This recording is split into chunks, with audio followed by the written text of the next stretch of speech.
Chapter 645. You only need more than 2 hours to concoct a level 11 mystic breakthrough pill. Why did he keep hearing people excitedly talk about how some master spent 3 days and 2 nights painstakingly concocting a level 10 or level 11 mystic breakthrough pill, only to have it snatched up at a high price in a matter of minutes when it was put up for auction? Arbor rolled her eyes at him. It takes more than 2 hours to concoct a level 11 mystic breakthrough pill. Do you want to tire me to death? What I'm saying is that it might take more than 2 hours to concoct a mystic breakthrough pill and a blood stasis dispersing pill together. Mo Lien twitched her mouth and looked askance at Duan Yu's gaping mouth in shock. She couldn't help but laugh inwardly. You haven't seen the world yet. Do you think other people can compare to my wife's pill concoction talent? Mo Lien harumphed and rebuked Duan Yu. Duan Yu speechlessly rubbed his nose and looked out the window. The carriage had already stopped. Xiao Zhongbang and his wife, who had heard the news, quickly came out to greet them. Just as they were about to salute, Mo Lien waved her hand and went up to support them, pulling them into the house. Sister. Xiao Lin bounced out. Judging from her rosy cheeks, it was evident that the night raid 2 days ago didn't cause her much trouble. Arbor pursed her lips and reached out to hold her sister's small hand. As the group walked inside, Wei Ziqin cheerfully said, Xiao Yu, you haven't come in a long time. Yes, Auntie. I'll come every 2 or 3 days in the future. Don't find me annoying. How could I, child? Wei Ziqin shook her head with a smile. You're Jojo's good friend. Auntie doesn't mind you coming to eat every day. Arbor glanced askance at Duan Yu and harumphed. This time, she didn't rebuke a certain person in front of her mother by saying, no friends. Sister. A vigorous youth's voice cut in. Arbor looked up and saw a burly young man with thick brows and big eyes running down the corridor. He ran straight to her and looked at her with a hearty laugh. Brother who? Arbor's eyebrows curved slightly as he ran forward to greet his brother. Little sister, big brother really regrets what happened last time. Of all times to go into seclusion, I just had to go into seclusion when you came back. Xiao Hu scratched his head and said. What's there to regret? Didn't I come back? Yes, yes, yes. Xiao Hu smiled honestly. You won't be leaving this time, right? Arbor nodded. She's living at home. Great. Jolin cheered and pulled Arbor's hand. Sister, did you buy me a sesame seed cake? Wei Ziqin turned her head and glared at him. You're only thinking about that little bit of food. It's as if you're missing out on something. Uncle Wang's sesame seed cakes are crispy on the outside and tender on the inside. They're delicious. Xiao Lin pouted and looked at her sister eagerly. Arbor reached out and flicked her forehead. Then, with a swipe of his hand, he took out a stack of sesame seed cakes from his inner world. Take this and stuff your mouth. Jolin cheered and took it, grinning from ear to ear. A few sesame seed cakes were enough to make her happy. Arbor helplessly shook her head and followed the group of people chatting and laughing into the hall. After chatting for a while, Arbor was still thinking about the pills, so she planned to return to her room first. When Wei Ziqin heard this, she quickly wanted to take her daughter with her, leaving Xiao Zhongbang and second uncle Qiao to take care of Mo Lien and Duan Yu. Jolin quickly followed them and chattered the entire way about the attack that night. As they chatted, the topic shifted to Miss Wu. Arbor frowned. Lin, you said that Miss Wu originally wanted you guys to send her off. Chapter 646.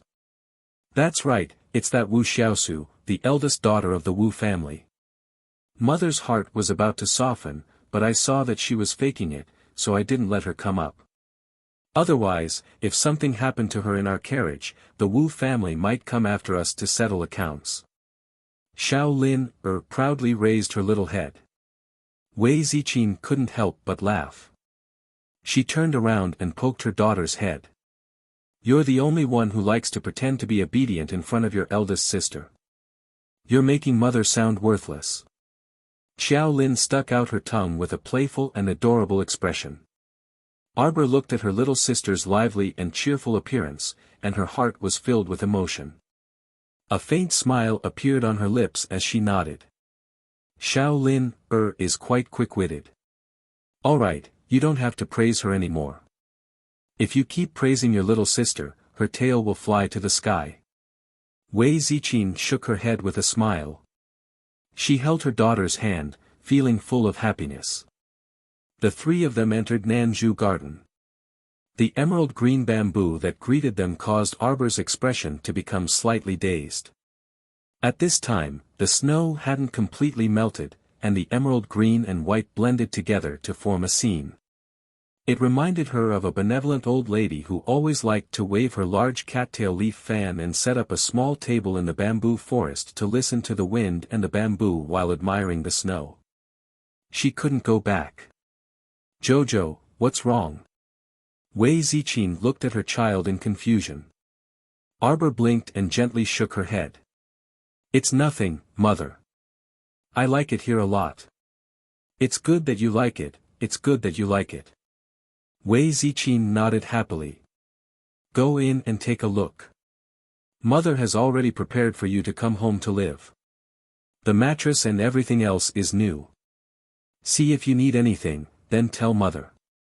Mother, you always give elder sister the best. Compared to this, I don't even look like your biological daughter. Xiao Lin pouted and teased. Wei Ziqin's hand paused, then she raised it to pat her younger daughter's back. What nonsense are you talking about? Your mother doesn't worry enough about you. Hee hee. Jolin covered her mouth and laughed.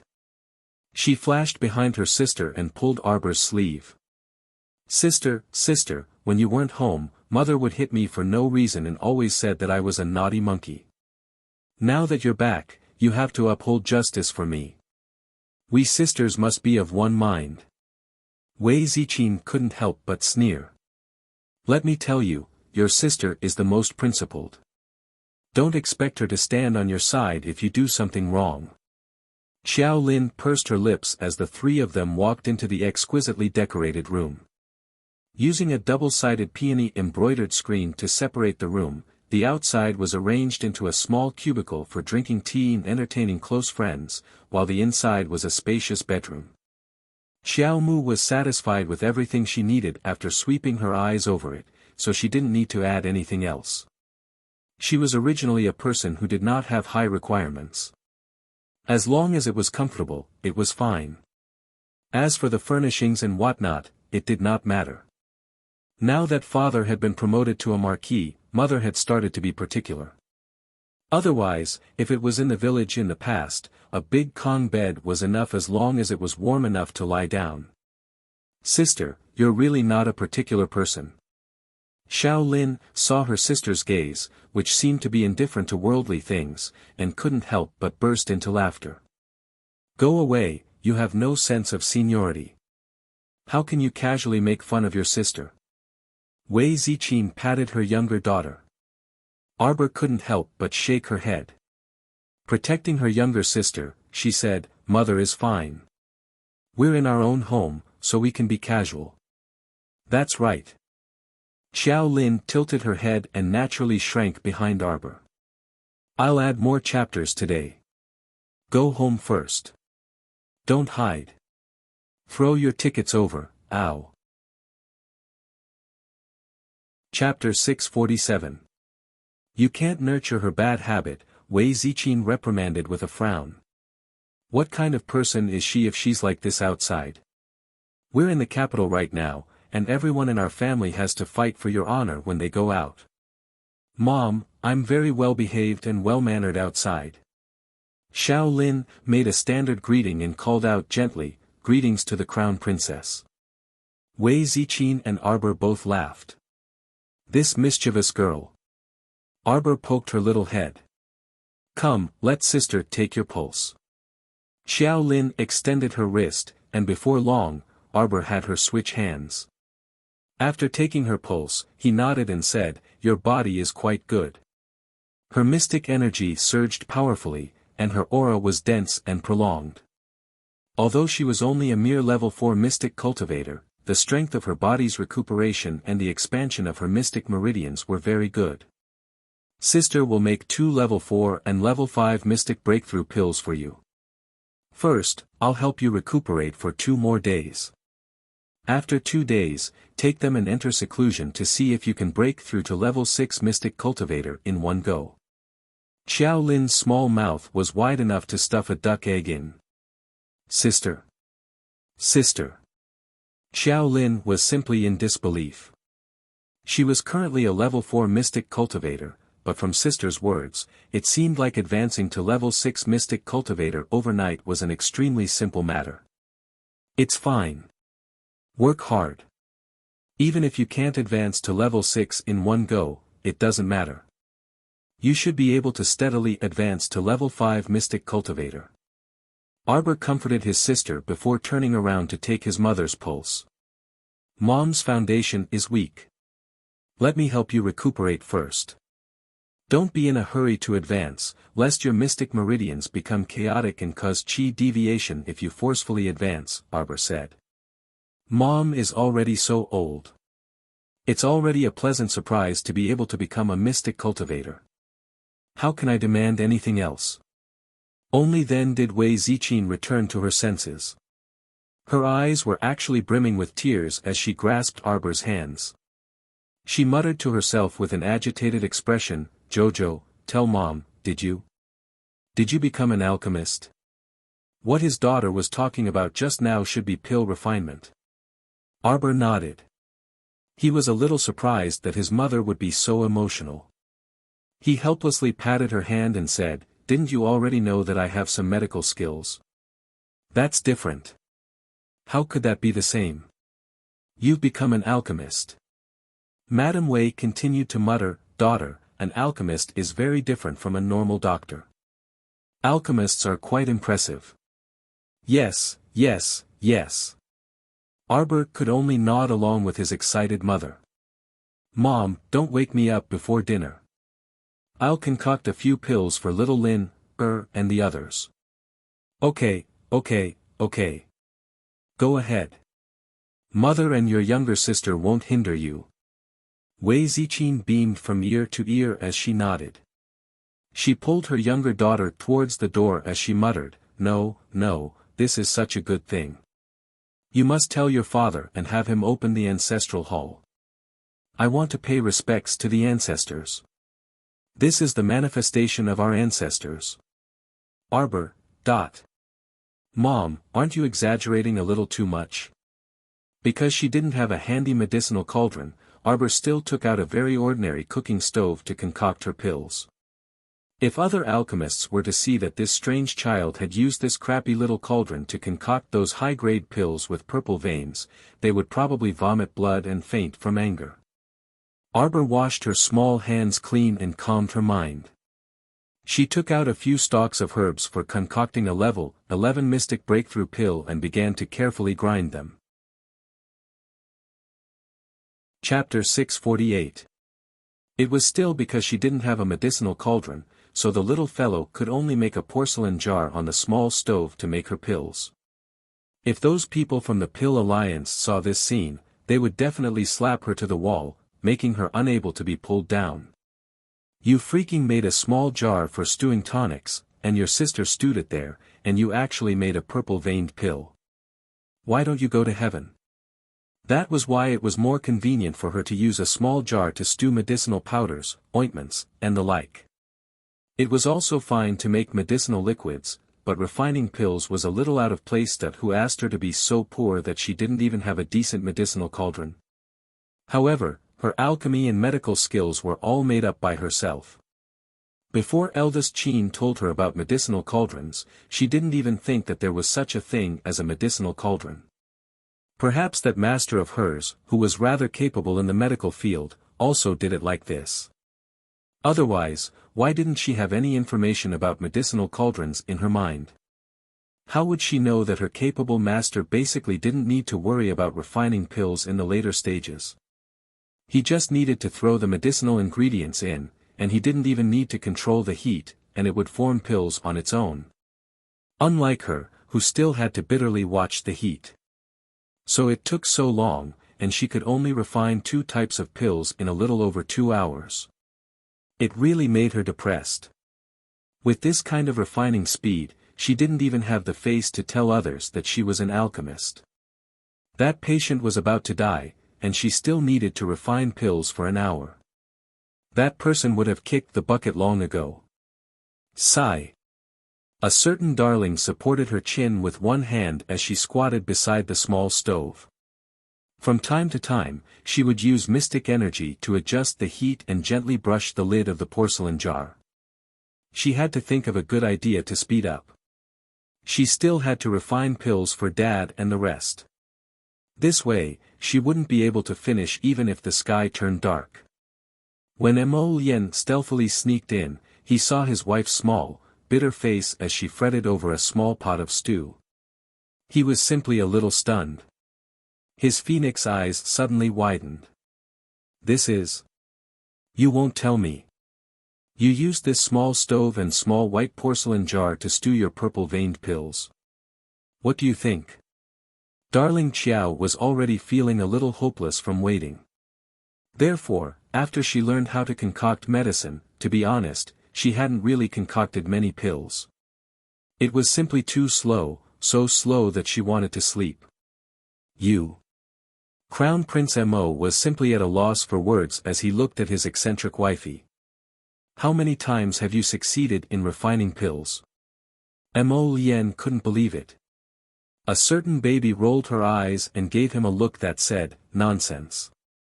Student Mo felt that the bronze cauldron he used was already broken enough. It was simply a waste of his great talent in refining weapons. However, using such a broken cauldron, he could still make something like a level 15 spirit weapon. If this were to spread out, it would really shock the world. However, this time, he felt that those people who thought that he was enough to shock the world were definitely ignorant and inexperienced. They had not seen the weirdness of his little wife. This was the oddball girl of the entire alchemy world. Jojo, where are the pills you refined? Here. Arbor's little mouth twitched as he showed him the few jade white pills in the lid of the teacup. This time, Prince Mo couldn't help but slightly open his mouth. There were 4 small round pills in the lid of the teacup. Based on his experience, he had never seen anyone who could refine so many pills in one afternoon. You actually refined 4 pills in one afternoon? What kind of pills are these? It smelled so good. Chapter 649. Are you kidding me?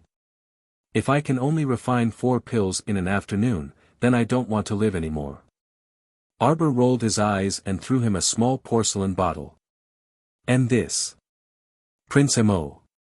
My wife is especially inhuman when she's refining pills. What should I do? There were no less than 10 small, round pills in the small porcelain bottle. I'm not refining any more after refining this, the little girl said impatiently. The little girl said impatiently, refining 20-something pills in one afternoon, it's so slow. Prince Mo, if there were other alchemists present right now, they would definitely want to beat her to death. These are all level 11 mystic breakthrough pills. Prince Mo asked as he held the small bottle. No, 10 level 11 mystic breakthrough pills and 6 stasis dispelling pills. Arbor glanced at the teacup lid and said, those 4 pills are for Shaolin, and father. They were level 4, level 5, and level 7 and level 8 mystic breakthrough pills respectively. If there were no accidents, father could advance to level 9 mystic cultivator, and Shaolin should be able to advance to level 6. Mo Lien already didn't make any sound. He really wanted to ask her, using such a lousy tool, a small jar for stewing bird's nest, to refine pills, don't you feel sorry for the pills and so many excellent medicinal herbs? But the problem was, the pills actually obediently took shape. To other alchemists who earnestly bought medicinal cauldrons and refined pills day and night, this was such a heartrending matter. Baby, do you know of pill houses? I do. Arbor cast him a sidelong glance and felt that the Crown Prince's gaze was a bit off.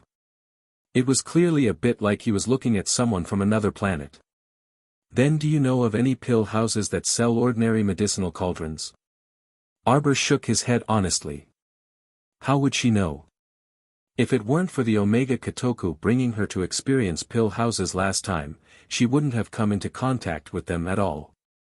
Was she to blame for being ignorant in her previous life? She hadn't refined pills in her previous life, so of course she wouldn't understand this stuff. You spent the entire afternoon refining level 11 mystic breakthrough pills and blood stasis dispersing pills. You even refined mystic breakthrough pills for Shaolin, and Father. How did you manage to concoct them in such a short time? The Crown Prince was extremely curious. Classmate Arbor looked at him as if he was looking at an idiot. He raised his hand and patted the small porcelain jar. The lid opened, revealing 4 small pills that had already taken shape. You can use different herbs to put them inside and stew them together, right? Mo-yen! Exclamation point. You actually didn't explode like that, you're ruthless. But these pills are of different grades, and their attributes are different as well. Mixing them together to refine, no, to stew them. What are you doing? Xiao Mu had an expression that said, "You're so ignorant and inexperienced." That's why I said it's annoying. Furthermore, he had to constantly control the temperature of the fire, and he couldn't even take his eyes off it. How annoying. The most I've stewed is 6 mystic breakthrough pills of the same grade in one jar. Arbor placed the lid back on the jar and waved his small hand. Don't worry, I'll be done soon. Is it time to eat? It's not time to eat yet, Mo Lien replied with a wooden expression. His wife couldn't be called a weirdo when it came to refining pills. She was simply a pervert. What should he do? Previously, it took me half an hour just to grind the various herbs. Baby, don't say such things in front of other pill refiners in the future, Mo Lien looked at him seriously and said. Why? Because you'll be beaten up by a group of people. He was so worried about his wife. It wasn't over yet. Chapter 650. The other pill alchemists were truly strange creatures. She was purely discussing the grinding time of medicinal herbs, stewing, pill refinement methods with them to promote mutual communication. She couldn't even do that. Looking at the Crown Prince's deeply worried gaze, why did she feel like the other pill alchemists would beat her up? That was impossible. Everyone was fastidious, so they had to do some upper-class fastidious things. What are these last 4 pills? The Crown Prince glanced at them. Aside from the faint purple veins on them, everything else felt about the same. Even the color was pure white, and the size and roundness were all carved from the same mold. They're just 4 body-tempering pills for my second uncle. Arbor skillfully slapped the small lid and took the 4 body-tempering pills into his hand. He carefully examined and sniffed them before nodding his small head in satisfaction. Mo Lien, I refined them quite well. Do you want to take a few to eat? Qinghuan said they taste very good. Mo Lien, what the hell did he mean by taste very good? Could it be that in his darling's eyes, he was such a foodie? Arbor stuffed him with a body-tempering pill and 2 level 11 mystic breakthrough pills. These body-tempering pills are good for the body, so you should eat them. You don't have much use for mystic breakthrough pills, so give them to your subordinates. Jojo. Mo Lien pulled his small hand, touched. You're so good to me. Arbor turned to glance at him and nodded seriously. It's only right that I treat you well. You're also very good to me. Mo Lien almost laughed out loud. Look, his Jojo was such an honest darling. Mo Lien reached out to cup her small chin with a grin. Just as he was about to plant a kiss on her lips, he heard hurried footsteps outside the door, and Duan Yu's killjoy voice drifted inside. Ciao ciao. Time to eat. Mo Lien picked up that scalding pot of stew and threw it in Duan Yu's direction. Arbor immediately jumped up and shouted, "Hey, hey, catch! Don't break my medicine jar." Duan Yu originally wanted to kick it away, but when he heard Jojo's words, he quickly hugged the medicine jar to his chest and looked over in bewilderment. "What is this thing?" "Aya, you two brothers, don't ruin it. If you want to fight, do it outside. I only have one pot that I can use to refine pills. If I break it, I'll have to find another pot." As she spoke, our dear Xiao Mu took back her jar from Duan Yu's hands with a treasured expression and ran to wash it. Duan Yu looked in bafflement at Mo Lien, who was walking over with her hands behind her back. "What kind of mystic weapon is that jar? Look at how nervous Jojo is." Mo Lien rolled his eyes at him. "It's just an ordinary pot of medicinal stew that I bought from a street stall. What profound artifact? Don't be ridiculous. Duan Yu. She's using this to make pills. No way." Mo Lien pointed his chin in that direction. Duan Yu looked in the direction he was pointing and saw a small stove. Duan Yu gaped. "Tools for refining pills." Arbor ran over after washing the jar. When she saw Duan Yu still standing at the door in a daze, she thought for a moment before taking out a body-tempering pill from her pocket and tossing it to him. "This is for you." She gave the remaining 2 body-tempering pills to second uncle. "Let's go eat." Arbor put away her set of tools for refining pills, and was led out the door by Mo Lien. She even looked back curiously at the dazed Duan Yu. "What's wrong with him?" "Nothing, he's just a bit frightened by you." "Duan Yu!" Arbor called out. Duan Yu hastily followed her out the door. Chapter 651. Duan Yu looked at Arbor incredulously the entire way. "Jojo, I must obtain the 9 stars mirroring the moon cauldron for you tonight no matter what." His Jojo actually used a set of goods from a street stall to refine pills.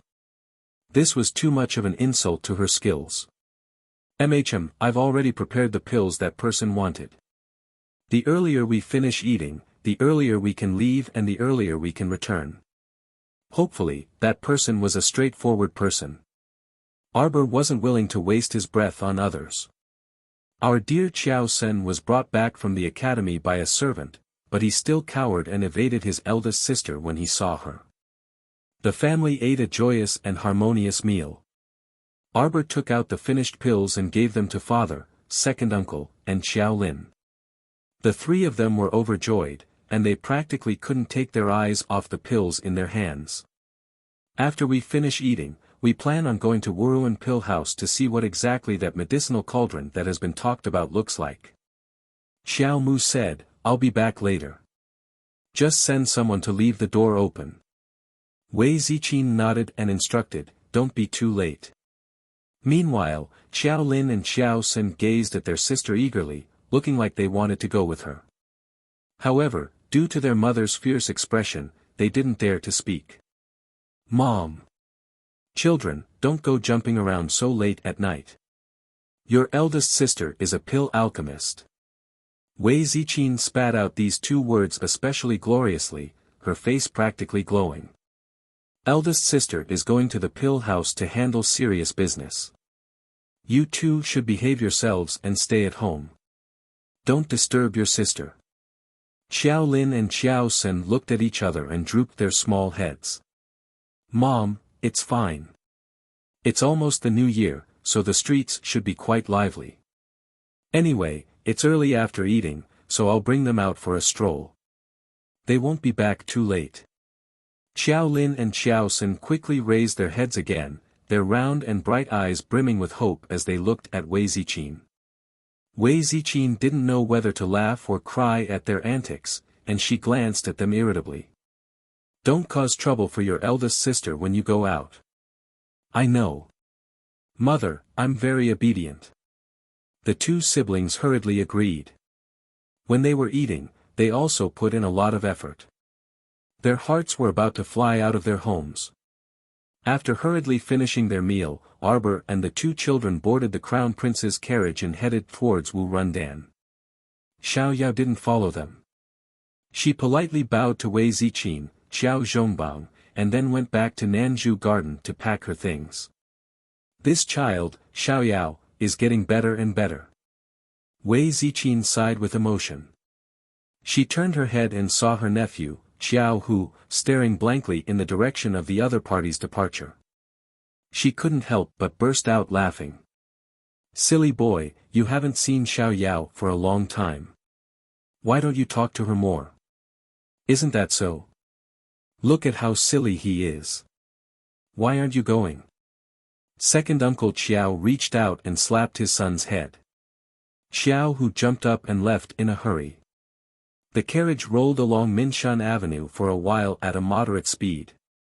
Before they reached Wu Rundan House, they saw that the road was already congested. Moreover, the snowy road was difficult to travel on, so two carriages actually crashed into each other and were stuck in the middle of the road. The servants of the two families accused each other and argued loudly. Arbor lifted the curtain and peeked out to take a look. The road ahead is blocked. Let's get off the carriage and squeeze in. The transaction hasn't started yet. Let's go to the third floor of that restaurant. When the time comes, we can just shout. Mo Lien couldn't bear to let his little fellow squeeze in with a bunch of stinky men, so he pulled her little hand and pointed forward. Time to sleep. Chapter 652. Arbor raised her small head. This three-story restaurant wasn't large, but it happened to be right next to the pill house, so it was already packed with people. How could there still be seats like this? This restaurant is actually still operating normally. What were they scheming? Arbor was a bit curious. Those who sold sesame seed cakes would sell sesame seed cakes because they wanted to barter with others for other daily necessities. But a restaurant was different. A restaurant would definitely have a rich variety of dishes and ample wine. Of course. Mo Lien smiled at her and held her small hand as they walked towards the restaurant. There are 5 inns and restaurants in the entire capital that are operating normally. Of course, their prices are a bit higher. They don't buy gold, silver, pearls, and jade, but all kinds of forging materials, medicinal herbs, and at the very least, mid and high-grade magnetite. Mo Lien leaned close to her and whispered, "This is a profitable business with little capital." That piece of supreme-grade blood-forged gold was bought from here.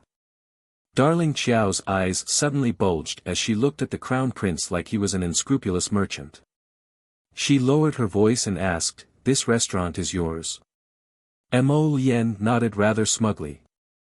"How is it? Hubby runs a good business, right?" When Duan Yu heard this, he gave a disdainful harumph. "Using your power to bully others and plunder the people's wealth." Mo Lien cast him a sidelong glance and spat at him. What did a brat know? The night pavilion's intelligence-gathering work had to be carried out in restaurants and teahouses. All 5 inns and restaurants in the capital are yours. That's not it, there are only 3. As long as it's called Morning Cloud Restaurant, it's ours. Mo Lien led the little fellow inside. The innkeeper recognized the Crown Prince's identity at a glance, but he didn't dare to make a fuss. He only quickly welcomed them and respectfully escorted them to a private room on the 3rd floor. He arranged for a waiter to eagerly pour tea for them and then went to prepare the dishes. Mo Lien waved her hand and said, "Don't be busy. We just finished our meal and came over. Just some tea, pastries, and snacks will do." The innkeeper quickly agreed respectfully and quickly led people out to prepare. "Is business good here?" "This place is a little more remote, so the business isn't as good as the other 2 restaurants.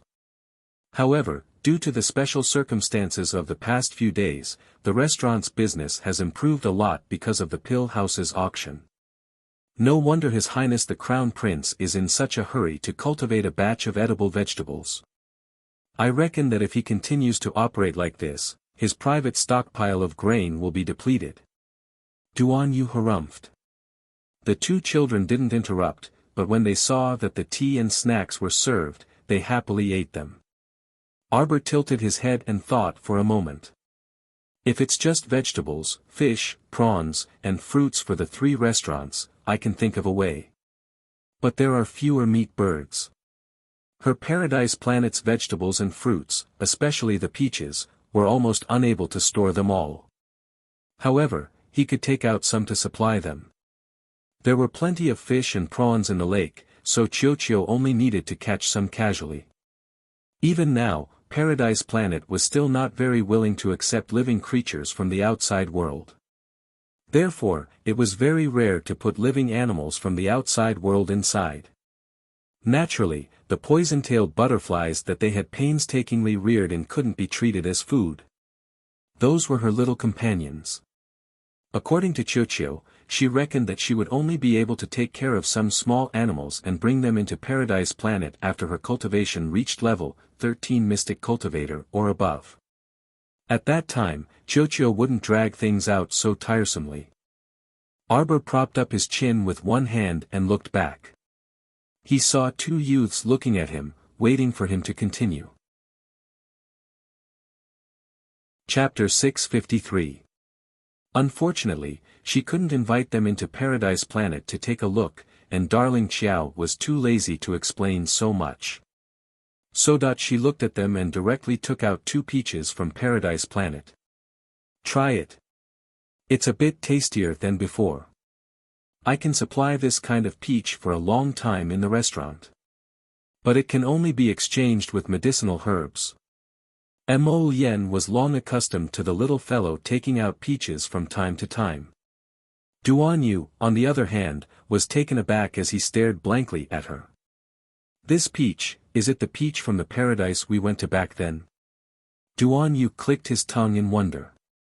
When he took a bite, he felt that the moisture was extremely good and the texture was excellent. It practically melted in his mouth and even converged into a warm current that merged into his mystic meridians. This was a rare and excellent product. There was a mellow mystic energy hidden inside the peach. Although there wasn't much, it was very rich.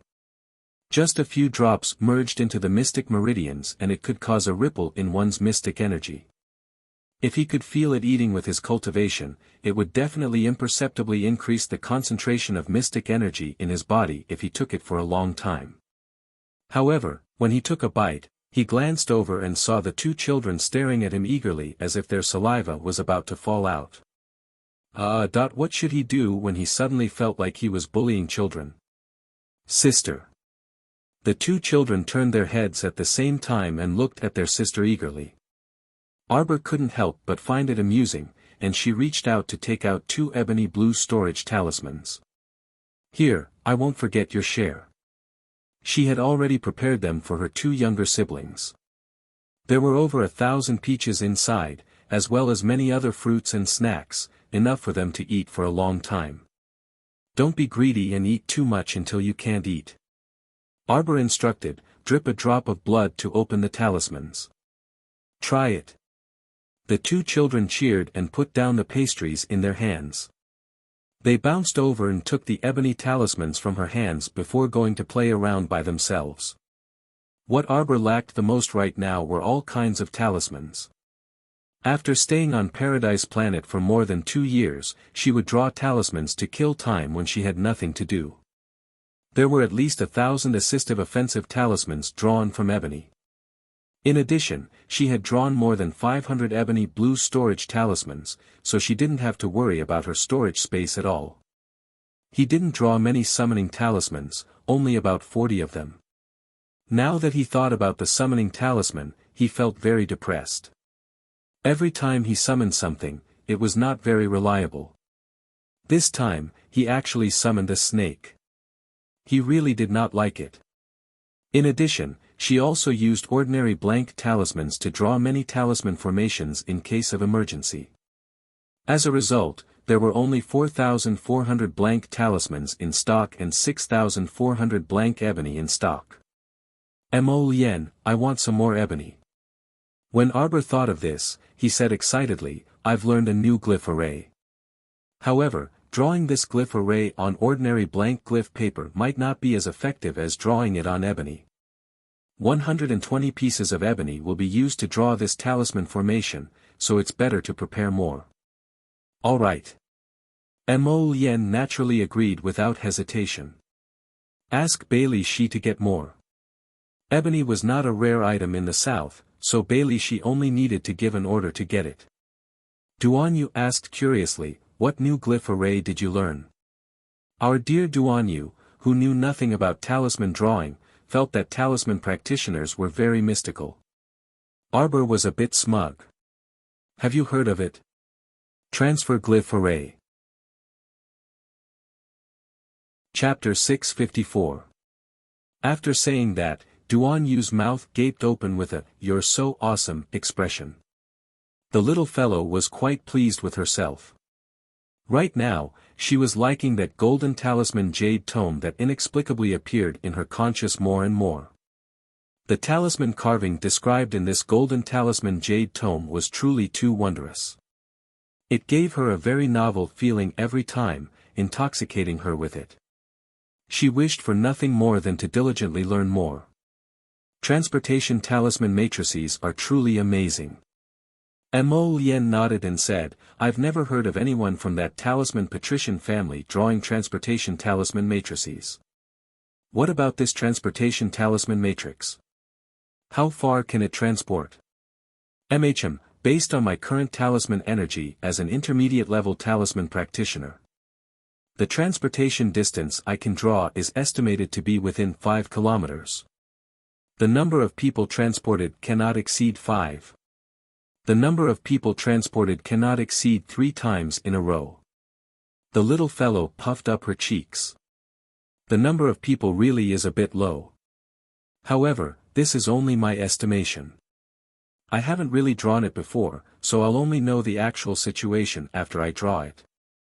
When the two youths heard this, they both wanted to roll their eyes. Not bad, baby. After 3 consecutive teleportations, the 5 of them were already 15 kilometers away. Even if someone wanted to hunt you down, they would have to use an extremely fast flying mystic weapon or a very strong flying beast. Otherwise, they could only watch you guys die. Alright, I'll urge you on the ebony matter, Mo Lien said with a grin. Then what grade of medicinal herb do you want to exchange the peaches for? Arbor was at a loss when she asked this.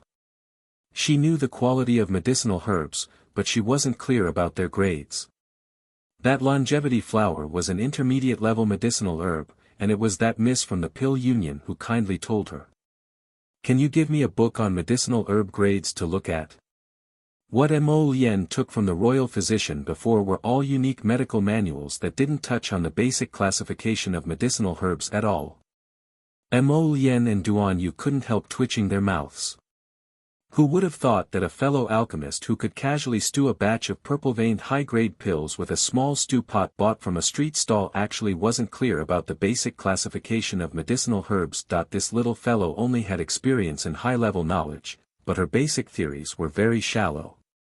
I don't need to read a book for this. The quality of medicinal herbs is similar to the classification of our forging materials.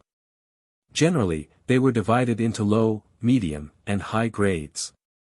Above that were yellow grade, black grade, earth grade, and heaven grade materials. The blood-forged gold I told you about before is a top-grade material that can be used to forge a level 15 spirit tool. That's why it's technically called an earth-grade forging material. Mo Lien explained to his little wife, generally speaking, we can call any material above the earth grade a top-grade material. Xiao Mu came to a realization. As for this peach of yours, if consumed over a long period of time, it can strengthen one's physique and also increase one's cultivation and profound energy. The profound energy contained within the peach is extremely dense and is not bad at all. I suggest that you at least exchange it with medicinal herbs of profound grade and above, so that you won't suffer a loss. Arbor nodded repeatedly. Then I'll leave it to you. Save me the trouble. Mo Lien naturally agreed with a smile. Arbor then gave her an ebony talisman that contained more than 1,000 peaches. When she turned around to look, she saw that guy, Duan Yu, looking at her eagerly. Thinking about how Duan Yu had helped her a lot, she couldn't favor one over the other, so she also tossed him an ebony blue storage talisman that contained a lot of peaches. She also gave him 2 empty storage talismans to store things. After a round of distribution, people were already shouting at the entrance of the pill house downstairs. Chapter 655. Mo Lien, I have a lot of vegetables and grain. If the restaurant doesn't have enough to sell, you can look for me, Arbor said to Mo Lien. Paradise Planet's vegetable fields had already reached a certain scale. Now that Qiuqiu was bored out of his mind, he started thinking about planting food. Presumably, it wouldn't be long before Qiuqiu built 2 more granaries to store things. Fortunately, Paradise Planet's surface area was very large. It was comparable to 5 or 6 times Shijiao City's surface area, so it could do whatever it wanted. If there was an abundance of food production then, they might not be able to satisfy other needs, but they might at least be able to supply food to the capital first. Mo Lien smiled faintly and said, there aren't that many people in this restaurant usually. After all, the price is right there. How many people would be so extravagant as to spend so many magnetite just for a good meal? My stockpile of grain is enough for the time being. It'll be fine for at least a year or 2. Did you forget that when we raided Qinghe town, I also took a lot of grain? Arbor nodded. It was fine as long as there was no problem. Mo Lien, I have a batch of winter fruits in my stockpile. I can take them out. When the time comes, send someone to distribute them to the people in the shanty town on Shilua Street. There were many incidents of smashing and looting on Shilua Street. It was all because refugees from the outer city had gathered there. In the end, it was all because of the lack of food. Mo Lien was slightly taken aback. She shook her head and said, there's no need for you to open up your personal stockpile. I'll take care of this kind of livelihood problem. He definitely had to leave his wife's money for his wife. How could he use her personal stash? Arbor was silent for half a second. The stockpile is almost full. You can just take it and distribute it. It's useless even if I store so much. Her stockpile of peaches was about to burst. Who the hell would still store winter fruits? After returning from the small banquet that day, our dear Xiao Mu had the sapling plant 50 winter fruit trees. Because this winter fruit could be planted even in a world of ice and snow, there were no suitable conditions for planting it. Planting it in a paradise was simply a waste of talent. In addition, Qiuqiu had specially cultivated the little tree and used some unknown method to accelerate its growth. In less than 2 days, Qiuqiu had actually harvested several batches of the 50 winter fruit trees. The fruits piled up to the height of a small hill on the ground. It was really annoying to look at. It's delicious. I'm not lying. Why don't you try it? Since she took it out to give to the victims, it was naturally something good. She would not cheat those poor civilians. The 2 men, Cough, cough, cough.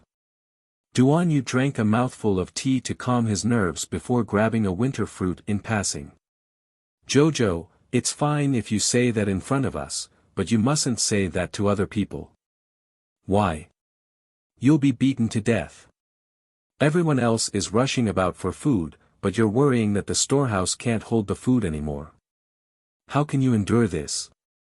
Arbor nodded honestly and asked casually, is it delicious? He saw his sister-in-law's 2 little heads nodding furiously. So bad, so bad. Sister. Give me some more. This winter fruit tasted completely different from other stores' winter fruits. It was sweet and refreshing, and the flesh was so crispy that one almost had to swallow their tongue. Arbor speechlessly glanced at the 2 foodies. Even something as ordinary as winter fruit was delicious. Helpless, he took out a lot more and had the 2 gluttonous little fellows store it in their storage talismans. Duan Yu lamented with a smile, the taste is indeed not bad. Compared to ordinary winter fruits, it's sweet but not greasy, and the flesh is very crispy. Chapter 656. That's good. I'll put these winter fruits into talismans for you later. Take them to Shilua Street's Shed District and distribute them, Arbor said to Mo Lien. Mo Lien's heart naturally softened. She only felt that her wifey was incredibly considerate. Who said that his wifey was fierce? Look at how soft and gentle her heart was.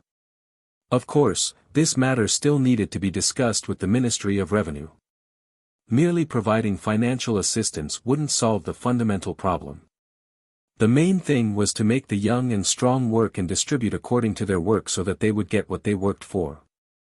Mo Lien temporarily suppressed these chaotic state affairs and pointed outside the window. That person is the owner of the 9 stars mirroring the moon cauldron. Xiao Mu hastily raised her small head to look down the window. They were all sitting by the window, and Xiao Sun even eagerly climbed onto the soft brocade on the windowsill. He propped up his chin and looked down. There's no cauldron, sister. Since that cauldron is unusual, it should be able to change in size, Arbor casually muttered. However, Duan Yu scoffed. Don't be in such a hurry. Look, it can still change in size. It'll be out soon.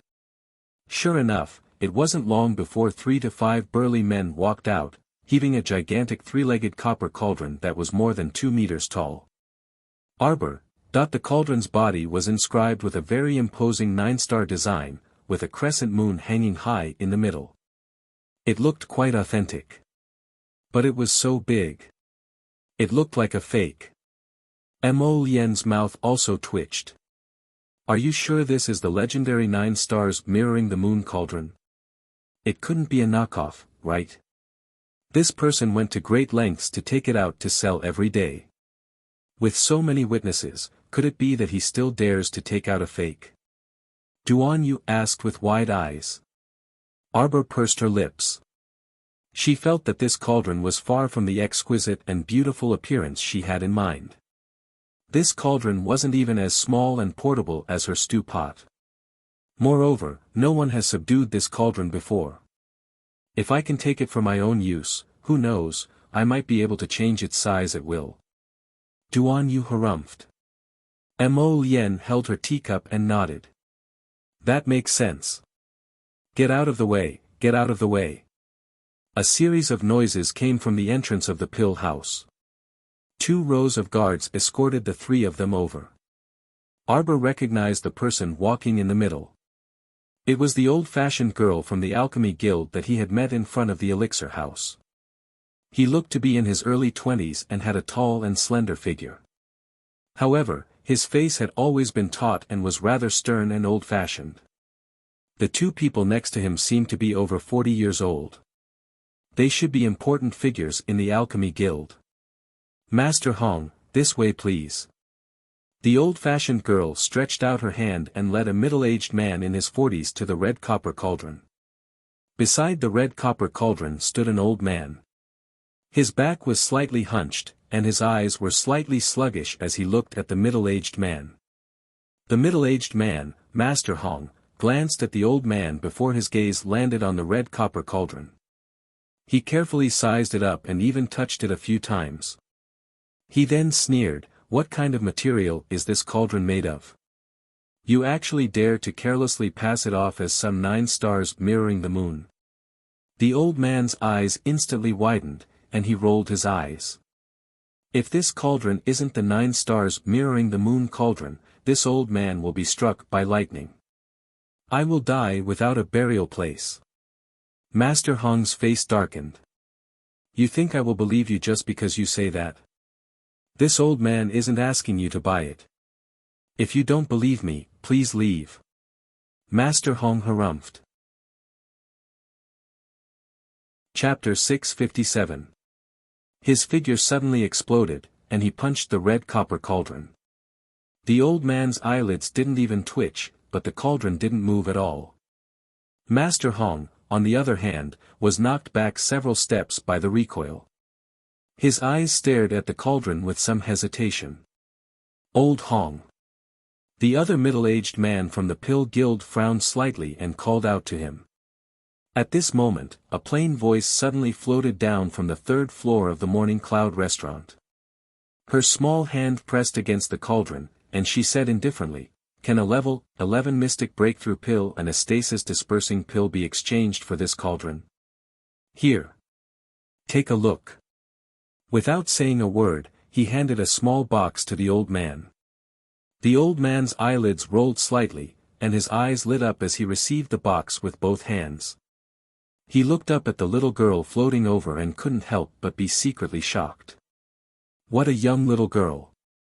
Could it be that she became a pill master at such a young age? The old-fashioned girl glanced at Arbor a few more times, and asked hesitantly, "It's you?" Although they had met in a hurry that night, she had always remembered the little girl who might be able to refine pills with purple veins. Although the little girl in front of her looked very different from that night, her eyes left a deep impression. Arbor nodded at the girl in a very friendly manner. Master Hong, on the other hand, shouted angrily at the top of his voice, "Miss! Aren't you being a little too unkind by interfering like this?" Arbor glanced at that person and didn't say anything. He looked at the old man. "How is it?" The old man had already quickly checked the pills in the box. There was a level 11 mystic breaking pill and a blood stasis dispersing pill. There was not a single difference between the two pills. Both of them were high-grade purple-veined pills. The quality of their refinement was of the highest quality that had never been seen before. The old man's gaze was slightly agitated. "Aunt, may I ask who refined this high-grade pill with purple veins?" This old man looked at its appearance and heard that its color was extremely good. In this capital city, there aren't many people who can refine pills of such quality. Arbor interrupted the old man's excited words. He didn't say anything else, and only glanced at the old man indifferently. "Then it's a deal. I'll take the cauldron now." The old man naturally kept his mouth shut and nodded his head excitedly. "Wait a minute." Master Hong's face was full of anger. He stepped forward and reached out to press the medicine cauldron. Arbor's eyes turned cold.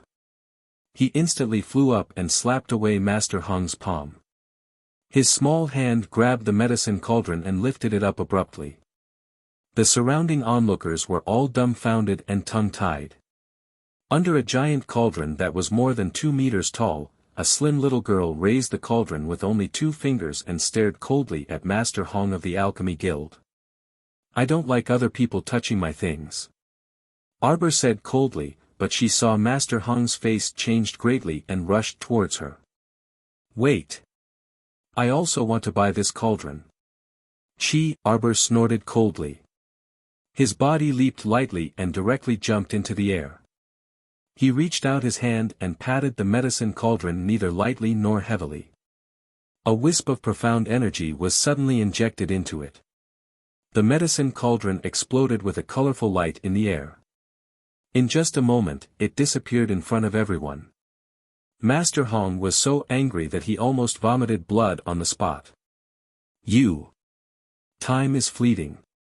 It's your lack of foresight that doesn't know how to grasp the present." Arbor coldly threw his words at him, making people feel stifled. She didn't even look at Master Hong and went straight back to the restaurant. "See you tomorrow." "Oh, I've adjusted the time to daytime." Chapter 658. On the other end, Duan Yu and Mo Lien had just finished half a cup of tea. When they saw the little girl bouncing back from the window, they couldn't help but chuckle. "Where's the 9 stars mirroring the moon cauldron? Summon it out for us to see." Arbor beckoned with her hand, and a palm-sized red copper cauldron flew out of her conscious and landed on the table in front of them. "TSK, it really is a weapon whose grade can't be determined." Mo Lien sighed softly before taking the red copper cauldron and examining it carefully. Only one of the 9 stars mirroring the moon pattern on this red copper cauldron emitted a stream of light, but it made the cauldron's body look very beautiful. Duan Yu also took it for a look, but he ultimately couldn't discern anything. He merely shook his head and said, "I also can't determine its grade." Arbor tilted her head with a bit of pride on her face. "Jojo is very decisive and has excellent judgment." When she saw that Master Hong's palm strike on the cauldron didn't even budge it in the slightest, she knew that this item must be extraordinary. Even if it can't be used to refine medicine in the future, it'll be good to take it out to block someone's attack at a critical moment. When she thought of this, the little fellow couldn't help but be exhilarated. "Duan Yu, try hitting it. Right now." Duan Yu's eyes widened. Arbor nodded repeatedly. "Try. Let's not. If I break it, where am I supposed to compensate you with a handy cauldron? Just hit it if I tell you to."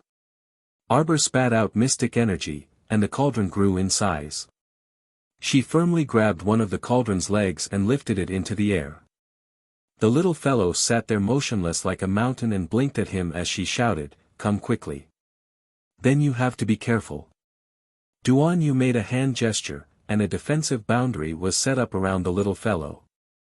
Subsequently, a dense mystic energy pounced and heavily slammed into the cauldron from top to bottom. However, the 9 stars mirroring the moon cauldron remained motionless. Arbor's small hand was slightly numb from the shock of Duan Yu's mystic energy. He quickly recalled the small cauldron into his conscious and massaged his aching wrist. When Mo Lien saw this, she quickly grabbed Duan Yu's petite hand and rubbed it. She grumpily glared at Duan Yu and reprimanded, "You didn't know how to control your strength." Duan Yu was also anxious. He stood up and walked to Arbor's side.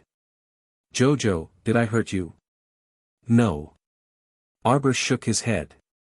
"It's just a little shaky." "Duan Yu, how much mystic energy did you use earlier?" "I've already used 30% of my profound strength." He was wrong, he should have only used 10%. Arbor. Get the hell out of here." The little fellow stretched out her little foot and stomped on Duan Yu's foot in a huff with a look of disdain. Scram scram. He had only used 30% of his profound energy and it was enough to make her wrist hurt. How infuriating. "Is Jojo mad at me?" Duan Yu actually turned to look at Mo Lien, who was chuckling on the side. Mo Lien glanced at him as though she didn't see him. She then carried Arbor over and continued to massage her petite wrist. She even instigated, "Don't be good friends with Duan Yu in the future. It's simply baffling, using 30% of your strength to hurt our Jojo." That was right. It was better not to have any friends.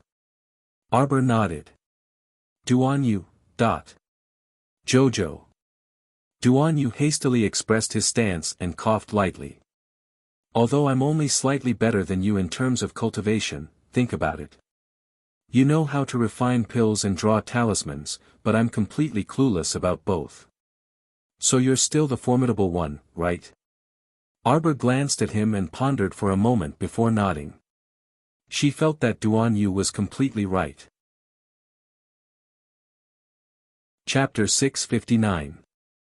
Mo Lien whispered into her ear, "Darling, you might have really picked up a treasure this time. This medicinal cauldron could even block 30% of Duan Yu's attack without any fear, and the cauldron's body didn't even flinch. I reckon it's completely fine as a defensive shield in a critical moment." See, that was what she was thinking. Arbor reached out and patted Mo Lien's shoulder, giving her a "great minds think alike" expression. Her thoughts always coincided with Mo Lien's, making her feel that classmate Mo Lien was perhaps the person who understood her the most in the entire world. Even if this medicinal cauldron wasn't a vessel that could be used to refine medicine, it wasn't a loss for her to exchange 2 pills for a defensive shield. Seeing her adorable expression, Mo Lien couldn't resist pinching her ears. Before she could say anything, she heard the door to the room being kicked open with a bang. The door panel bounced back violently, almost hitting the person who kicked the door open in the face. The old-fashioned girl followed Master Hong in awkwardly and glanced at Arbor apologetically. "Sorry for disturbing everyone. Old Hong." Another man in his 40s from the Pill Union frowned and looked at Master Hong, whose behavior was out of line, with disapproval. They had indeed rushed here to exchange for the 9 stars mirroring the moon cauldron after receiving Chen Huron's news. However, it was old Hong who didn't believe in someone else's medicinal cauldron in the first place and lost the initiative, allowing the little girl to obtain it. There was no right or wrong in this matter. Old Hong appeared too overbearing by refusing to let go of the little girl like this. The old-fashioned girl, Chen Huiran, also looked at Master Hong in displeasure. Master Hong, quickly leave with us. Forcefully barging into someone else's room truly made her feel humiliated. No way. What use does a little girl like her have for that 9 stars mirroring the moon cauldron? Didn't she take it because she found the medicinal cauldron fun? Master Hong said unreasonably, moreover, we were the ones who took a fancy to that cauldron first. How can we let others benefit from it? Could it be that our Pill Union is afraid of a few mere youngsters? You. Chen Huron's long, shapely eyebrows furrowed as her face tightened. She suddenly flung her sleeves and retreated to the side. Simply unreasonable. Grandmaster Hua, I won't interfere in this matter. Let him be. Bang! Master Hong took out a small box from his bosom and heavily placed it on the table. Here are 2 level 11 mystic breaking pills and 1 blood stasis dispersing pill. Take it as a bargain for you. Hand over the 9 stars mirroring the moon cauldron. Inside the room, Jolin and Jolin opened their mouths slightly. They looked at the middle-aged man who had suddenly barged into the room and spoke very impolitely. Mo Lien and Duan Yu continued to drink their tea. They merely glanced indifferently at that idiot who barged in but didn't say anything. A moment later, the people who were gathered in front of the pill house and discussing heatedly turned their heads to take a look when they heard the sound. Master Hong, who had just aggressively gone upstairs to pick a fight, was kicked out of the restaurant by someone. At this time, he was lying flat on the street. A small box was thrown out of the window on the 3rd floor and directly smashed into Master Hong's old face. It bounced a bit before falling to the ground. The box opened, and 2 to 3 pills the size of date pits rolled out from within. An icy voice drifted into the ears of everyone on the street. I would be embarrassed to even gift pills of this quality to a beggar. You should keep them for yourself to slowly eat. Chapter 660. Little Miss, you. Master Hua, who had followed Arbor's group from the 3rd floor to the 1st floor's lobby, was fuming. This was really not giving him any face at all. This girl directly threw one of their Pill Alliance's great masters out of the restaurant onto the street. She made their Pill Alliance's Master Hua fall on his back in full view of everyone, making a spectacularly humiliating fool of himself. Although old Hong's actions were truly out of line, but that was their Pill Alliance. No one had ever disrespected their Pill Alliance like this. Arbor's group walked out of the restaurant without looking sideways and directly boarded the carriage. Mo Lien and Duan Yu glanced at the little fellow's displeased expression and silently stifled their laughter in their hearts. The 2 of them understood the little girl too well. The little girl was probably still quite angry right now. Someone had inexplicably forced her to buy and sell, so she would definitely be very unhappy. Was the little girl someone who lacked medicinal pills? She was too blind. Go to the Marquis's estate first. Mo Lien coughed lightly. The carriage driver immediately responded and flicked his whip, driving the carriage towards the Marquis of Jiayuan's estate. Master Hua still wanted to go up and reason with Arbor's group, but he was stopped by Chen Huiran. Huiran, why are you stopping me? I have to reason with that girl. Look at this, she's blowing up the matter. She's simply a newborn calf that isn't afraid of a tiger, completely disregarding our Pill Alliance. Master Hua was so angry that his face was flushed red. What do you want to reason with? Chen Huiran pulled a long face and bluntly said, the little girl obtained the 9 stars mirroring the moon cauldron with her own ability. Our Pill Alliance had to bully others and force a sale to snatch the medicinal cauldron back from the little girl's hands. Is this honorable if word of it gets out? Does it make the Pill Alliance proud? You. Master Hua was momentarily at a loss for words. He flung his sleeves and turned his head away with a huff. At this time, the two medicine apprentices from Wuruan Pill House had already helped the disgraced Master Hong up and walked to Chen Huiran and Duan Yu's side. Master Hong's old face flushed red. His lips trembled as he said resentfully, "I will not let this matter go." Whether it was in his family or in the Alchemy Guild, Hong Cheng was a well-known figure. Who wouldn't salute him respectfully and call him Master Hong when they saw him outside? But it was such an unknown little girl who actually dared to talk nonsense to him and criticized his medicinal pills as worthless. He even said that even gifting it to a beggar was not good enough. It was simply infuriating. Chen Huiran sneered and said to Master Hua, "Master Hua, I will return to the Alchemy Guild first." Hong Cheng angrily glared at Chen Huiran's back as she left. He turned to Hua Feng and said, "Master Hua, look at her attitude. You're just a mere mid-level alchemist in the Pill Alliance. How dare you be so rude to me, a high-level alchemist?" Hua Feng persuaded Hong Cheng and pulled him back because he felt that many people were looking at them on the street right now, which made him feel even more humiliated. However, a seed of hatred was planted in Hong Cheng's heart. He felt that the stoic-faced little girl had trampled all over his dignity today. He would definitely seek revenge for such an insult in the future. After returning home from Arbor, she bid farewell to Mo Lien and Duan Yu and directly sent her two younger siblings back to their respective courts. She didn't take such a trivial matter to heart. After returning to Nanzhu Garden, she had long tossed that miscellaneous person beyond the highest heavens. Chapter 661. When she woke up the next day, Xiaoyao walked in with a big smile on her face, holding a small box in her hand. "Miss, Xiao Yi came by just now. He received Lord's orders and said he wanted to give you something." The little fellow had just finished washing up. Hearing this, she stretched out her hand and gave a small yawn. She nodded and said, "What is it? Finish the porridge first and fill your stomach. You can have lunch later." Xiaoyao handed her a small bowl of red date porridge and said with a smile, "Xiaoyao, you were guarding outside the whole night?" "Yes, Mississippi." Xiaoyao nodded her head and took a small box and placed it on the table. "Don't guard tonight, go to sleep. What danger can there be in your own home?" Arbor put down the bowl that she had eaten 2 mouthfuls of porridge and took the small box that Xiaoyao had placed on the table. Opening it, her eyes slightly flashed. Inside the small box, there was a vermilion pill that was neatly placed.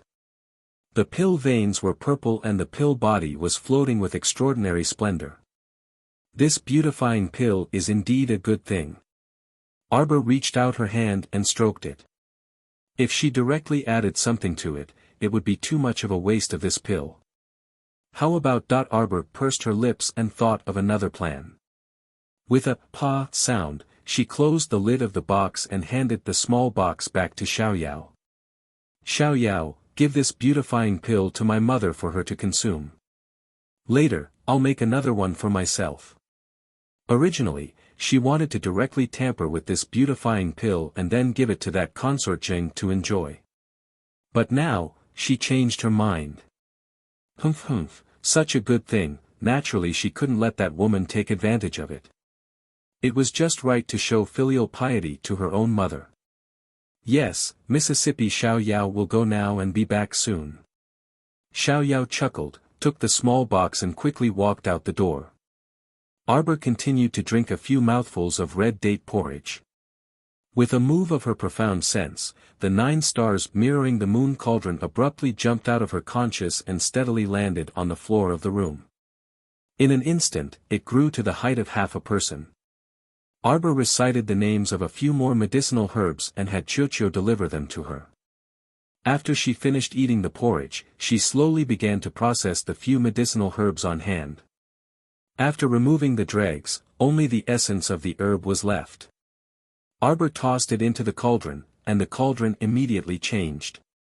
The red cauldron flame ignited on its own, and the red copper cauldron instantly became transparent. The medicinal cauldron slowly rotated, and the star on the cauldron that was emitting a stream of light suddenly lit up.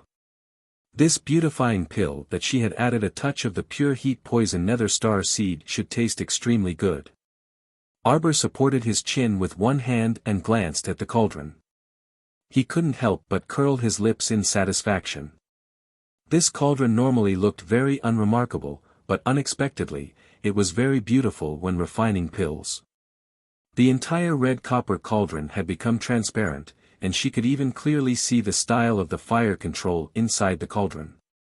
The fire control was very perfect, and the cauldron automatically made an accurate judgment based on the degree of burning of the herbs. This meant that she didn't need to constantly watch from the side and constantly control the fire, saving her a lot of time and energy. Miss Chiao was a bit happy. Sure enough, a good cauldron was twice the result with half the effort on the path of refining pills. With such a comparison, her set of lousy, medicine refining tools could really be thrown to the back of her mind. Miss Chiao leisurely walked to the small table beside the bed and sat down. She took out a pure white jade communication tablet from her inner world and drew a few strokes on it with a talisman brush. In a flash, both the hidden pavilion and the night pavilion received a message from their mistress. Spread the news that Morning Sunlight Pavilion will publicly auction the exceptional beautifying pill in 3 days. Chapter 662. Ding! A faint sound came from inside the cauldron. From the moment the herbs were put in to the moment the pill was formed, Arbor didn't even need to poke a finger. It was also because this beautifying pill was only a high-grade pill that Arbor didn't need to use mystic energy to increase the heat. In half a cup of tea's time, the pills were formed. This kind of speed made Miss Chiao very satisfied. With a sweep of her sleeve, a faint fragrance followed the 2 pills that jumped out of the cauldron, assailing her nostrils. As soon as Wei Ziqin stepped through the door, she took a deep breath of the fragrance. With a flushed face, she cried out in pleasant surprise, "Daughter! You're refining pills. Did mother disturb you?" Arbor couldn't help but want to facepalm. She always felt that her mother was unusually happy that she could refine pills. "Mother, I've already finished refining." Arbor directly recalled the 9 stars mirroring the moon cauldron, which had extinguished its own cauldron fire, into her conscious. She put the 2 beautifying pills that had just come out of the cauldron and added ingredients into 2 exquisite wooden boxes. TSK, she only wanted to make 1 beautifying pill with added ingredients. She didn't expect the cauldron to make 2 for her. Wei Ziqin hurriedly jogged over and took one of the wooden boxes to look at it happily. Her mouth kept muttering, "Daughter, this pill is really well refined." Looking at this pill, it was sparkling white and translucent, small and exquisite. There was a faint purple pattern on the pill's body that flickered with light. As an amateur, she felt very happy looking at it. "Mother." Arbor helplessly helped her mother to sit down. In passing, she took the wooden box from her mother's hands and put it together with the other wooden box into her inner world, so as to prevent it from being carelessly placed and accidentally eaten. "Jojo, this beautifying pill that you gave mother, why don't you keep it for yourself?" Wei Ziqin took out a small box from her pocket and said, "Mother is already so old, what need is there for beautifying?" "Mother, look, I can refine it myself. Those 2 pills just now were both beautifying pills. You can have as many as you want. This pill is for you to eat, so hurry and consume it. It's also beneficial to your body." Xiao Mu poured a cup of tea while urging her mother to consume it. Wei Ziqin chuckled as she glanced at her daughter. Then, she complied and swallowed the beautifying pill. "Mother, the effect of this beautifying pill is somewhat similar to the gradual improvement of a person's appearance. The effect is not immediate. But slowly, after a month, 2 months, 3 months, you'll realize that your white hair is gone, and the fine wrinkles on your temples will also disappear. Your skin will become smoother, and your body will also have strength. Xiao Mu held her mother's arm, and the mother and daughter pair chatted merrily for a while. Wei Ziqin laughed heartily at her daughter's teasing. She poked her daughter's forehead and said, "You mischievous girl, you just like to cajole your mother." When the mother and son were in a good mood.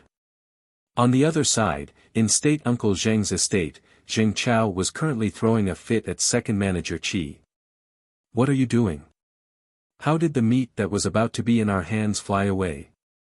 A middle-aged man with a slightly pointed chin and a goatee wearing a cyan brocade robe paced back and forth in the living room with his hands clasped behind his back. Second manager Qi sprawled on the ground and said meekly and pitifully, "This subordinate also doesn't know how this happened. This subordinate just brought people to that merchant overnight, but they were all in vain. Later, when I asked around in the neighborhood, I found out that the merchant had already moved out overnight and even sold the beautifying pill to Morning Sunlight Pavilion." Zheng Chao went up and gave second manager Qi a kick. "Useless dog slave. Tell me yourself, how are you going to explain this to Consort Zheng?" Chapter 663. This wretched servant, he didn't even settle the matter properly and was eager to claim credit in front of Consort Zheng. Otherwise, there would still be room for negotiation. Second manager Qi hastily said with a bitter expression, "Her Majesty already knows about the beautifying pill. We must get the beautifying pill for her no matter what." Zheng Chao's heart ached at the thought of going to Morning Sunlight Pavilion to bid for it at a high price. A few deep wrinkles appeared on his forehead, and Zheng Chao's voice turned cold as he said, "What can a mere Morning Sunlight Pavilion do if I insist on them handing over the beautifying pill?" Second manager Qi shuddered violently, and the cold sweat on his head fell with a splash. "Master, you absolutely can't do this. This servant heard that Morning Sunlight Pavilion's backer is extremely powerful. Do you still remember 2 years ago when the Hong Estate's concubine's son caused trouble at Morning Sunlight Pavilion and was chased out with a broken leg? That Hong Estate's concubine's son was beaten for nothing, and the Hong Estate couldn't get justice at all. It's said that the concubine's son is still half paralyzed even now. The other party can even touch a century-old Hong Estate, not to mention an aristocratic family like ours that has just established a foothold in the capital." Second manager Qi hastily mediated. Zheng Chao's brows furrowed tightly. He had also heard about this matter. That old madam of the Han Estate was said to be the sister of the current Empress Dowager. The entire Han Estate was related to the Empress Dowager by marriage, yet they dared to make a move at Morning Sunlight Pavilion and let people come in and out without being able to find fault with them. Such a powerful force indeed couldn't be easily provoked. Sigh. Zheng Chao sighed, feeling somewhat defeated. "Qi Ming, this beautifying pill, no matter the price, we have to get our hands on it before we talk about anything else. Sister has been demoted to consort, so she must be in a bad mood recently. If we choose to go against her wishes at this juncture, our Zheng estate will definitely be blamed as well." Zheng Chao understood this sister of his very well.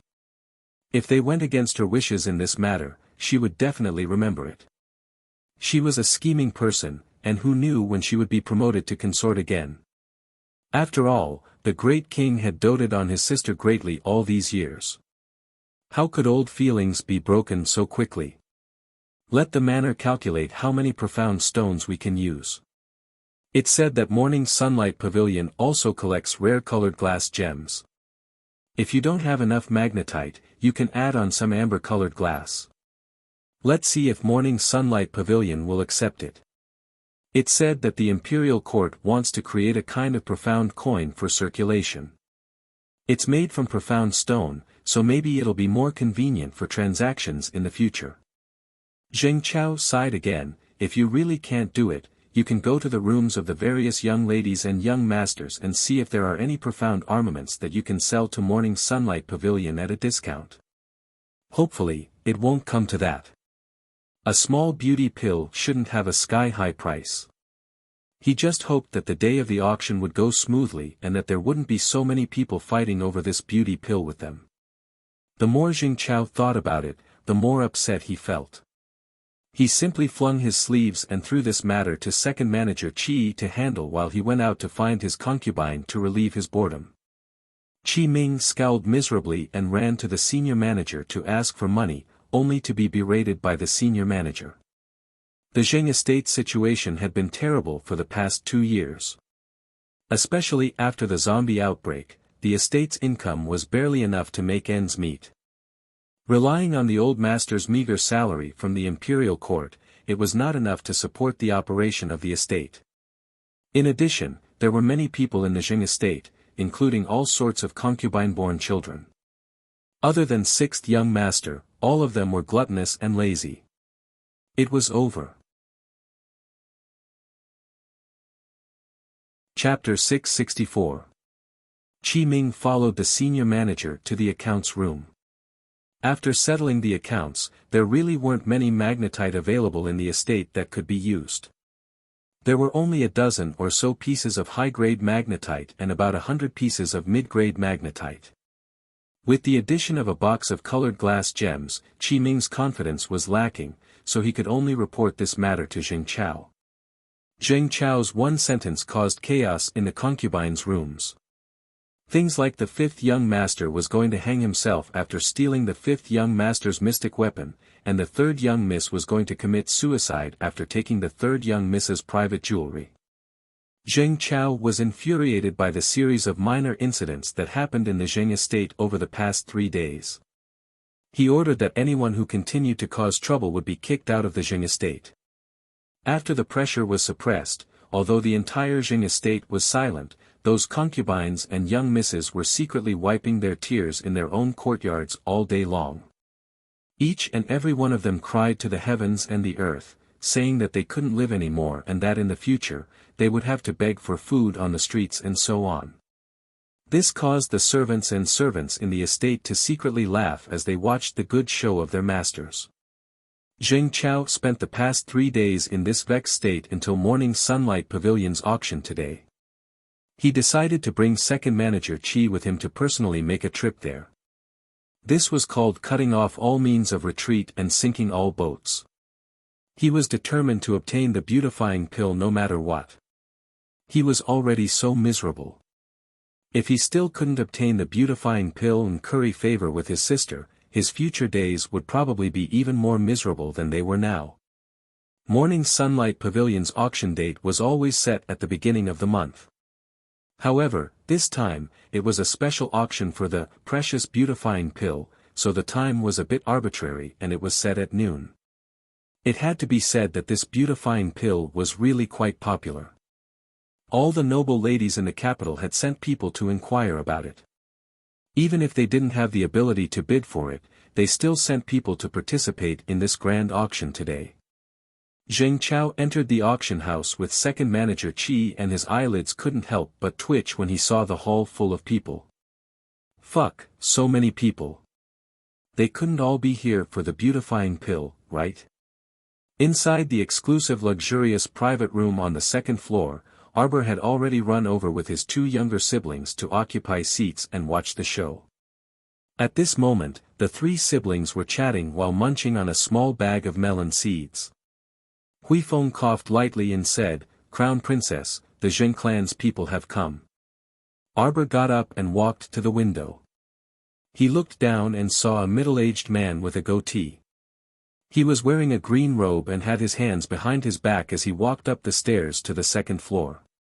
"Have him go to the main hall." Arbor waved his small hand and turned to glance at Huifeng. The corner of Huifeng's mouth twitched, and he hastily turned to leave the private room to handle matters. "Sister, why do you care where he sits?" Only the 3 siblings were left in the private room. Xiao Lin muttered while cracking the sunflower seeds. "Let him sit in the box on the second floor." "How am I going to watch his expression change?" Arbor snorted. "Just wait and see. He's going to be so angry that he's going to vomit blood." The door to the private room suddenly opened, and Duan Yu and Mo Lian walked in one after another, followed by Situ Yi, who coughed lightly. Duan Yu raised his brows and asked with a chuckle, who was angered to the point of vomiting blood. Zheng Chao. Arbor pulled her two younger siblings to the side and gave up a seat for the three people. Little junior sister, this is your true face. Situ Yi's praise immediately attracted Duan Yu's eye roll. Brother Situ, you were most likely guessing at the Qin estate that day, right? Of course not. Little junior sister is so distinctive. Who wouldn't recognize her stoic face? Chapter 665. Your senior brother Situ is spouting nonsense. Duan Yu turned to smile at Arbor. He just guessed it. Situ Yi waved his hand. Don't listen to Duan Yu's nonsense. Little junior sister, your expression has been the same for many years. I can see through it at a glance. Why would I need to guess? Arbor reflexively touched his small face and thought, looks like I have to pay attention when I disguise myself next time. It's best if I can make an expressive face so that I won't be exposed immediately. Mo Lien couldn't help raising her brows when she saw the little fellow's pensive expression. What are you thinking about with such a serious expression? You can't be thinking of making an expressive disguise face to fool me next time, right? Duan Yu. Xiao Mu immediately turned her head away guiltily and walked over to open the door and walk out on her own. The quarrel at the top of the stairs grew louder and louder. Zheng Chao was blocked on the stairs with his hands behind his back, so he was so angry that his face was turning green. The manager of Morning Sunlight Pavilion's capital branch was a middle-aged man in his 40s. He had a smooth and affable face and was quite eloquent in his speech. With just a few words, he made Zheng Chao, who was about to explode, gasp for breath. All of the private rooms upstairs have already been reserved. Others have already reserved them 3 days ago, so our Morning Sunlight Pavilion can't not play by the rules, right? The Song Estate's second miss is also sitting in the main hall downstairs right now, so there's nothing we can do about it. It's just that too many people have come to participate in the auction this time. Zheng Chao angrily flicked his sleeve. Let's go. Zheng Chao angrily led second manager Qi downstairs. He wished for nothing more than to immediately leave Morning Sunlight Pavilion and swagger away. They actually dared to make him, State Uncle Zheng, sit in the main hall and fight over the beautifying pill with a bunch of commoners. When he, Zheng Chao, went to other auction houses, which one of them didn't deferentially wait on him and give him the best treatment? Unlike this Morning Sunlight Pavilion, who actually dared to treat him like this. It was simply preposterous. Second manager Qi was so anxious that he was about to cry. Lord, if we leave now, what should we do about the beautifying pill? Zheng Chao was taken aback before he angrily retorted, buy it elsewhere. But they're only selling it here. Preposterous. Zheng Chao's footsteps stiffened slightly. He stiffened his neck and mechanically turned around, following the bowing second manager Qi as he swallowed his anger and walked toward the front row of the lobby. Yo, State Uncle Zheng, nice to meet you. A person in the front row suddenly stood up and bowed to him with a flattering expression. It's Hong Cheng from the Hong clan. Zheng Chao glanced at him, and the corners of his mouth twitched into a fake smile. Then, he sat down beside Hong Cheng. Is Lord Zheng here to purchase the beautifying pill for Her Highness Zheng? Hong Cheng said with a polite smile, I'm also here to take a look at this beautifying pill that has been rumored to be somewhat miraculous. Zheng Chao recalled that Hong Cheng was also a senior alchemist, and could not help but ask, Grandmaster Hong's alchemy skills are said to be extraordinary, I wonder if you can refine this beauty pill. Hong Cheng said proudly, refining the beautifying pill is naturally not a problem. However, State Uncle Zheng did not know that the herbs needed to refine the beautifying pill were extremely hard to find. In particular, a senior medicinal herb called the look-setting Ganoderma is practically extinct on our Seacombe planet. Hong Cheng sighed and said, otherwise, if Lord Zheng could find this look-setting Ganoderma, I would definitely be able to refine a senior medicinal herb for Her Highness Zheng. Chapter 666. Zheng Chao nearly couldn't hold back his temper and spat all over his face. If I could freaking find the exotic herbs for that look-fixing Ganoderma, would I need you to refine the beautifying pill for me? Do you think you're the only high-level pill refiner in the pill union? How rare. Arbor closed the door and expressionlessly said, Zheng Chao is sitting with that nuisance from the pill union. Which nuisance? The one who stole my cauldron. Mo Lien stood up and walked to the window. She looked down and chuckled. This person is from the Hong clan. What Hong clan or Lon clan, I don't care who he is. He stole my cauldron first, and now he's sitting with Zheng Chao. Anyway, he's a nuisance. Arbor pursed his lips. The capital's 8 great patrician families. This Hong clan is one of them, Duan you said. What 8 great patrician families? Arbor asked offhandedly. The Talisman patrician family, the Mu clan, the Elixir patrician family, the Qin estate, and Duan Yu's concealed weapons patrician family, the Duan clan. Mo Lien continued, aside from them, there's also the Wu clan, the Hong clan, and... The little fellow had long lost her patience to listen to those 8 great patrician families and ran to the window to look around. Mo Lien couldn't help but chuckle and shut her mouth. Forget it, it didn't matter if she remembered them or not. She would talk about it when she encountered them in the future. It's starting. When Hui Feng came in, he had someone bring in some snacks for the 2 little foodies. He then changed the tea to a new round of hot tea before ordering everyone to withdraw. Everyone chatted as they ate while observing the auction below. Apart from the beautifying pill, there were naturally other mystic weapons, high-grade jewelry, and the like. The items that Zheng Chao plundered from his concubine's children were also on the auction list. These items had all been sent to the auction house 2 days ago, so Mo Lien was naturally very clear about them. After a rough calculation, the total amount that Zheng Chao could take out was only around 50 pieces of high-grade magnetite when converted into magnetite. However, this was still considered quite a fortune. Even in peacetime, one could be considered a nouveau riche if they could take out 50 or so pieces of high-grade magnetite at once, not to mention that it was just to buy a beautifying pill. Not long after, the steward of Morning Sunlight Pavilion's Beijing branch, Lu Yan, knocked on the door and entered with a smile while carrying a tray. Your Highness, State Uncle Zheng wants to bid for a 500-year-old snow ginseng. Let me see. Arbor stretched out his small hand, and Lu Yan hurriedly handed over the tray. Arbor lifted the cover on the tray and examined the 500-year-old snow ginseng in his hand. Then, in front of everyone, he openly confiscated it. Lu Yan's mouth was slightly agape as he turned to look at the crown prince, who had his hand on his forehead. Your Highness, your wife has gone too far. Very quickly, Chiochio carved out an identical 500-year-old snow ginseng and handed it over to her. All right, go and return it to him. He told him that there was no such rule in the auction house, and that the auction items would be decided 2 days in advance. How could there be any last-minute additions? Go and tell Zheng Chao that we can't break the auction rules for him alone. Arbor spoke sternly and righteously. Lu Yan received the tray with a dazed expression and lowered his head to look at the snow ginseng.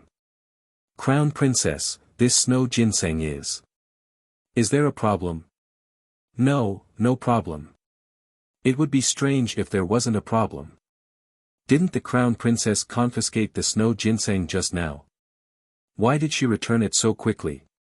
Our dear Crown Princess swept a disdainful glance at the snow ginseng. I'm not interested in this kind of 100-year-old trash. Go and return it to him. Yes, yes, yes.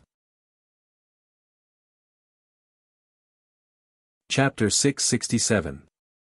After Steward Lu retreated, the private room was quiet. Her 2 sisters-in-law, 3 men, and 5 pairs of eyes stared at her without blinking. What is it? Arbor calmly returned their gaze. Whether it was the appearance or smell of the 500-year-old snow ginseng that Jojo gave Steward Lu, it was exactly the same as the one she confiscated earlier. But according to the little fellow's temperament, she wouldn't take something out of her inner world for no reason. Unless. Cough, may I ask what exactly is this 500-year-old snow ginseng that you exchanged with Sir Zheng? Duan Yu asked curiously. A tonic. The little fellow propped her chin on her hand and stood by the window, admiring Sir Zheng's gloomy expression when the snow ginseng was returned.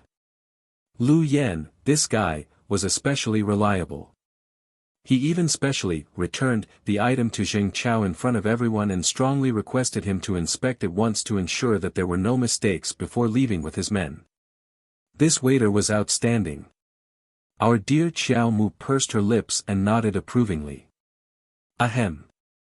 Situ Yi pretended to take a sip of tea and asked, what tonic is it? White radish. It's especially good to eat in winter. Add some pork ribs to stew in a pot of soup and it's delicious. It's even more nutritious if it can be added to the dish with mutton, Arbor replied coolly. Pfft. Duan Yu was caught off guard and spat out his tea, coughing repeatedly as he choked. On the other hand, Situ Yi had just swallowed his tea, so he didn't spit it out. At this time, he was holding his teacup in exasperation as he stared fixedly at that child. Look at this scammer. She used a white radish to exchange for someone else's 500-year-old snow ginseng. Most importantly, she could actually make an identical, 500-year-old snow ginseng and exchange it in such a short time. Not everyone could do this. No wonder Zheng Chao was also so miserably tricked and took back the snow ginseng without the slightest suspicion. After all, the appearance and smell were exactly the same, and it was done in such a short time. Who could tamper with it like the little fellow? Qiuqiu's control over plants could be said to be a heaven-defying fortune. Any plant in its hands could be moved horizontally or vertically, and it could do whatever it wanted with it. This caused the little fellow to feel somewhat puzzled for a while. What exactly was Qiuqiu? What a magical tree! As they spoke, the climax of the auction arrived. When the auctioneer showered the beautifying pill with extravagant praises and announced the start of the auction, the price of the profound stones skyrocketed. It was only when the price reached 30 pieces of high-grade magnetite did the price slow down a little. Only 3 families were left on the stage, competing with each other for the right to bid. One of them was Zheng Chao, the other was the family of the recently risen He Jiaoyi, and the third was an old nanny sent by a wealthy family. The 3 of them were in a stalemate. He Jiaoyi's family only announced that they would give up when the bidding price broke through 40 pieces of high-grade magnetite. However, the old granny sat there calmly and continued to raise the price. 43 pieces of high-grade profound stones, 44 pieces, 45 pieces. Zheng Chao felt as if he was sitting on pins and needles.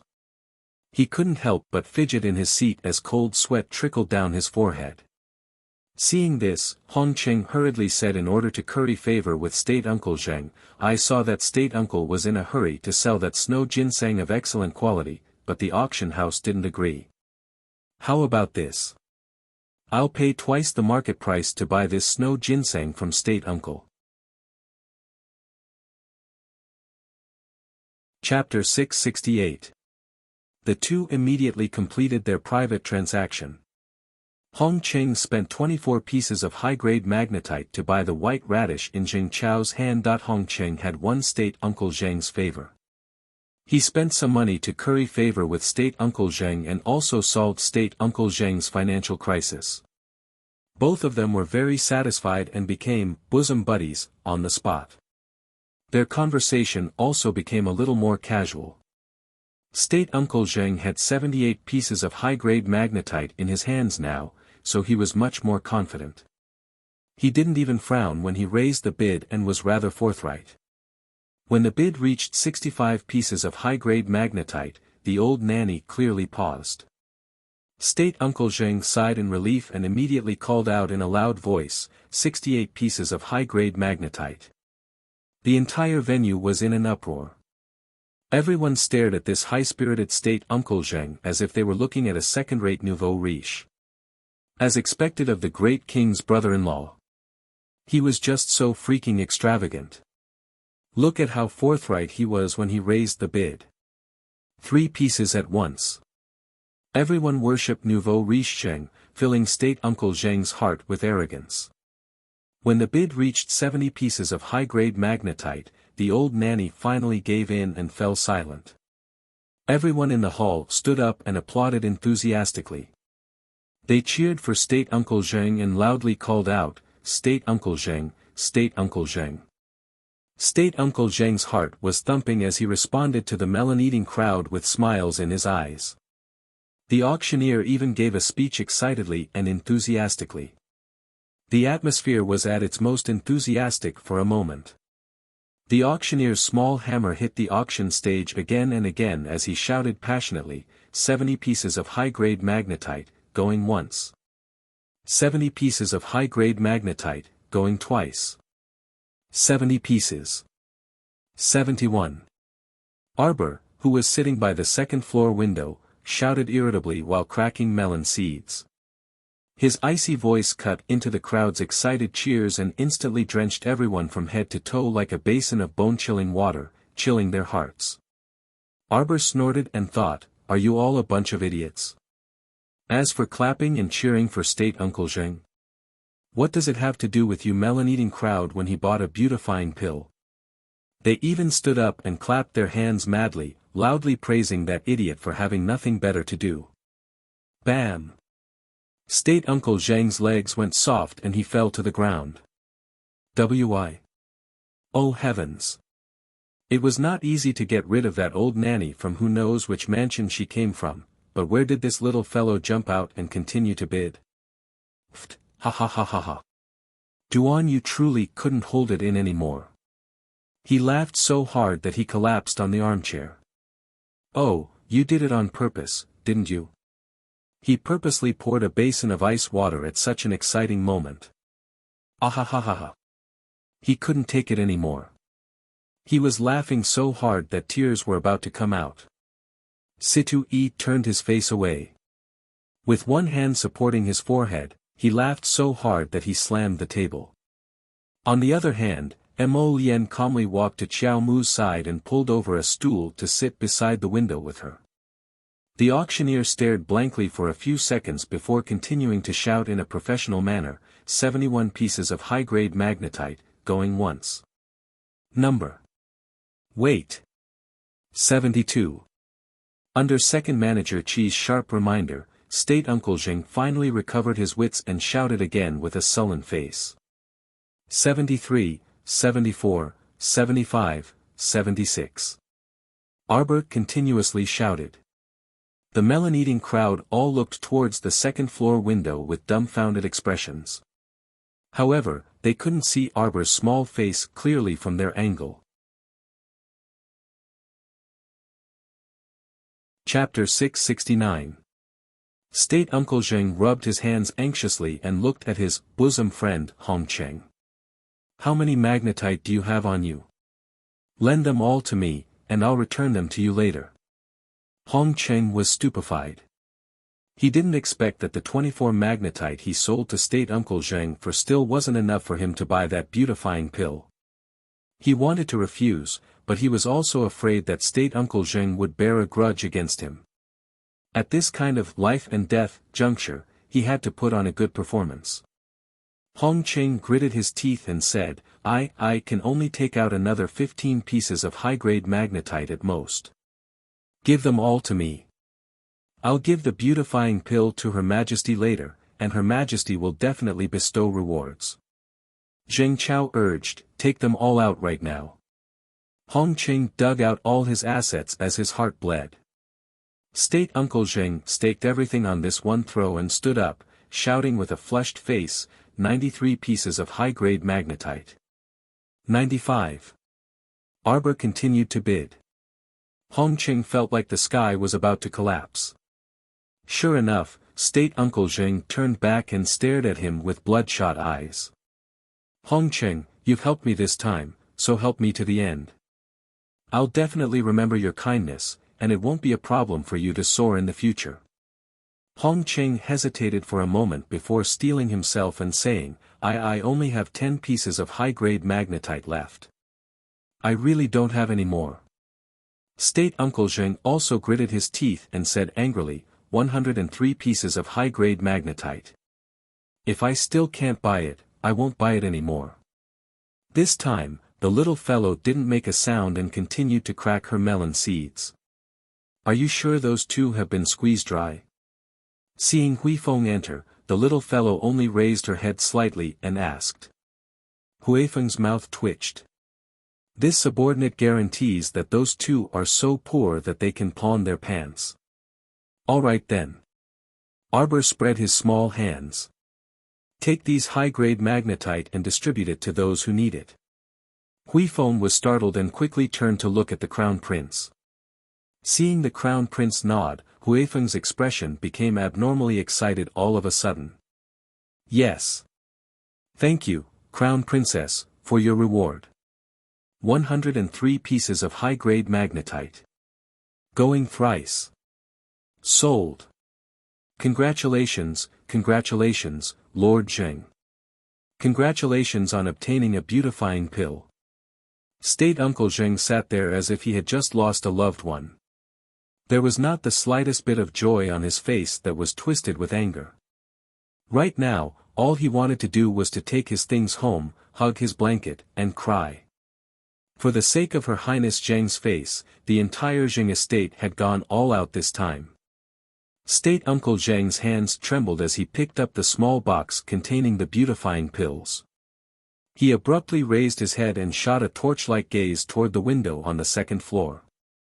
Right now, he really wanted to know who had jumped out to compete with him. Judging from the voice, it was definitely a young lady. Right now, he wanted to cut this girl into 1,000 pieces and put her to death. Unfortunately, the other party didn't show up, and he didn't want to stay here for even a second longer.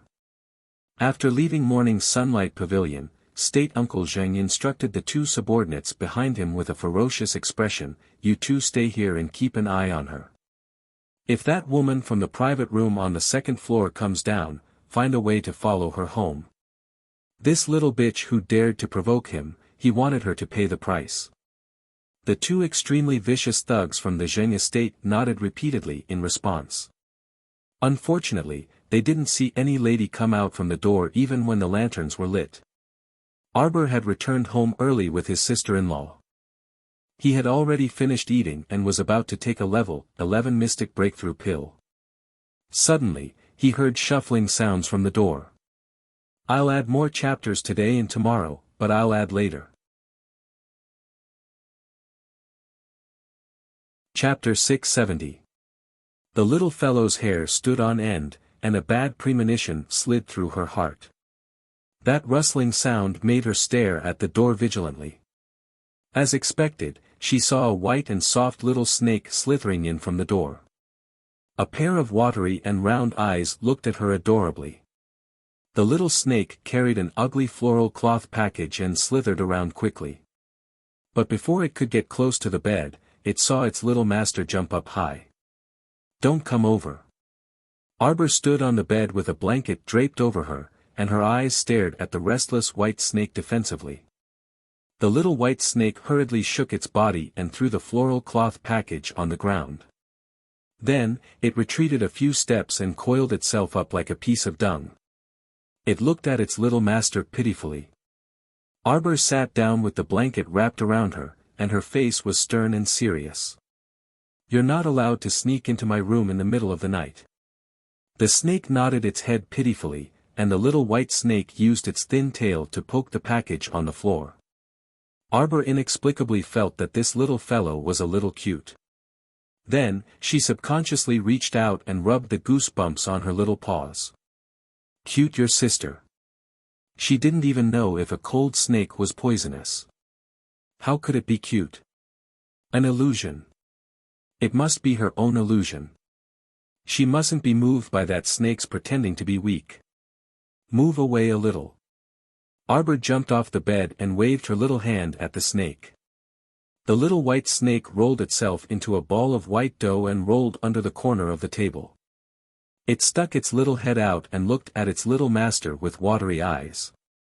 Arbor tentatively took 2 steps forward. Seeing that it didn't move, she was relieved and boldly took a few steps forward. Then, she squatted down in front of the floral cloth package. This time, the little white snake used the Cosmos treasure pouch to bring over a lot of medicinal herbs. Previously, when its little master was in a good mood when collecting medicinal herbs, it had left a deep impression on it. The little snake preliminarily confirmed that compared to gold, silver, and jewelry, its master seemed to like medicinal herbs more. Arbor also felt a little strange. He didn't know where the little snake had gotten so many different types of spirit flowers and plants. A very rare medicinal ingredient used to refine the beautifying pill, the look-setting Ganoderma, was also found for her by this snake. "You don't have to bring them back in the future," Arbor said casually as he tossed all the herbs in his Cosmos treasure pouch to Chocho. When she turned around, she saw the little white snake looking at her aggrievedly like a little wife. Its eyes were about to burst into tears. Now, even bringing over herbs that master liked was disdained. Sob. Arbor was baffled. He couldn't understand what little snake was trying to express with his resentful face. She only said calmly, "I have enough herbs for now. I don't know where you plucked them from, but after plucking so many of them, no matter how good the land is, it will eventually dry up. Let them grow well." The little white snake's resentful expression immediately disappeared, and it looked at Arbor with its pair of big, cute eyes. So the little master didn't dislike its herbs. Wasn't this cold-blooded snake's facial expression a little too rich? After Arbor finished collecting the herbs, she climbed onto the bed and raised her hand to yawn. "I'm going to rest." The little white snake rolled itself into an even smaller ball of dough and shrank under the cupboard. It had an "I won't disturb your rest" look on its face. Chapter 671. Arbor glanced at the snake and thought for a bit before walking down. She took a small basket covered in cotton wool and walked to the corner of the table. "Stay here and don't crawl around. You're not allowed to climb onto my bed." The little white snake nodded its head repeatedly and obediently moved its body. It curled up into a ball inside the small basket. Seeing that it was quite obedient, Arbor finally relaxed. She flipped onto the bed and pulled the covers over herself to sleep. The next morning, the first thing Arbor did when she woke up was to check on the snake. The little white snake obediently stayed in the small basket and didn't move at all. It was still in the same ball shape as yesterday. Seeing her look over, the little snake poked its head out of the basket. Arbor saw that it had stayed there the entire night without any signs of coming out. Her brows couldn't help but loosen a bit. This little snake wasn't as annoying as she had imagined. Mississippi Xiao Yao lifted the curtain and hurried in.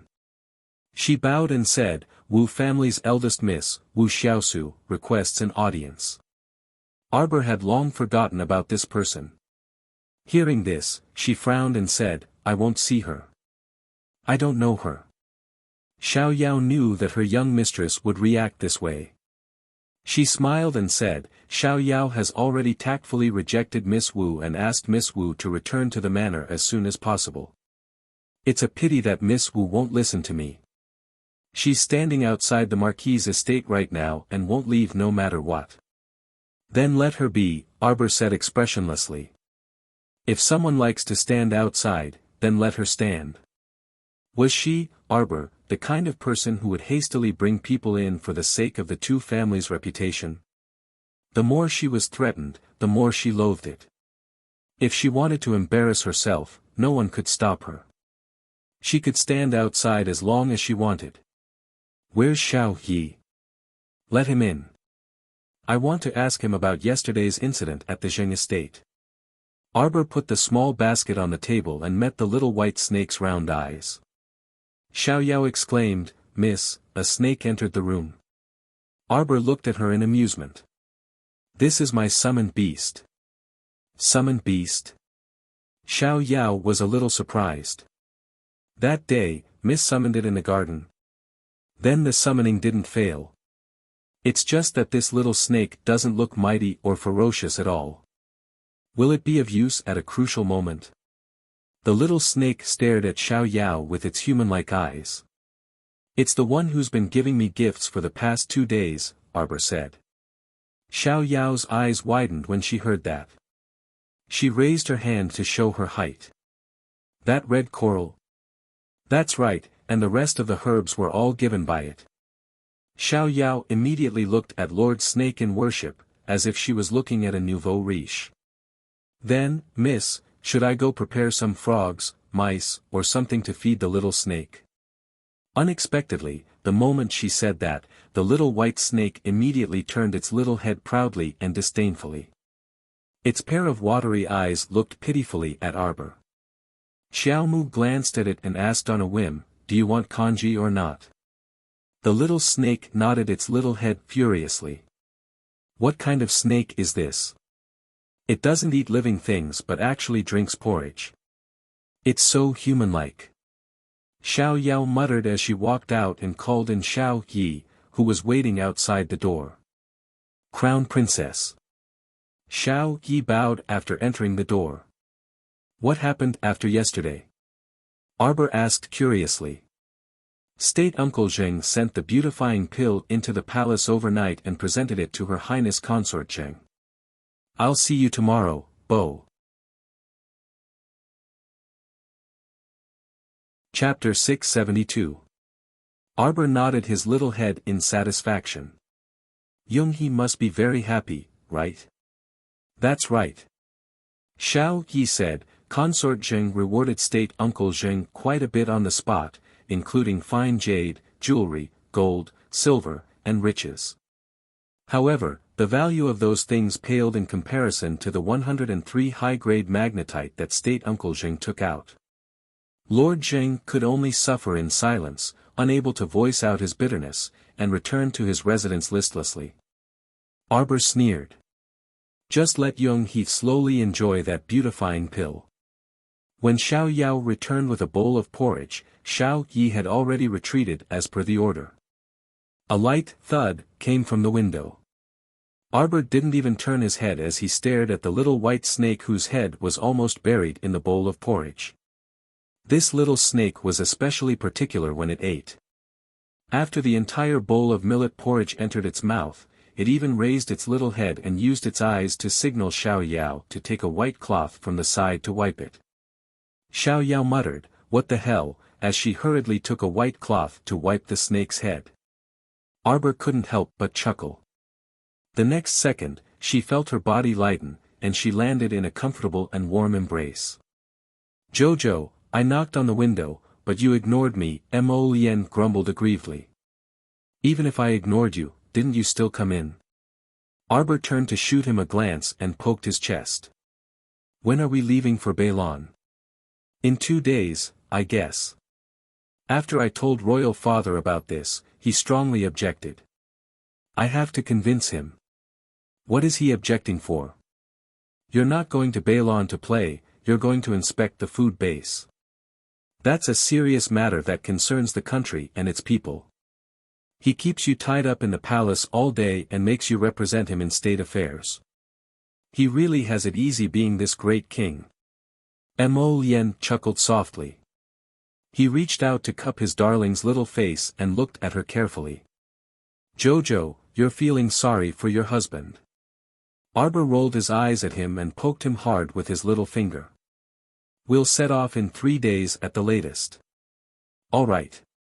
Mo Lien wrapped his arms around her waist and swayed her slender body. "I'll listen to you." His gaze met with the little white snake's round eyes. Mo Lien's expression changed slightly.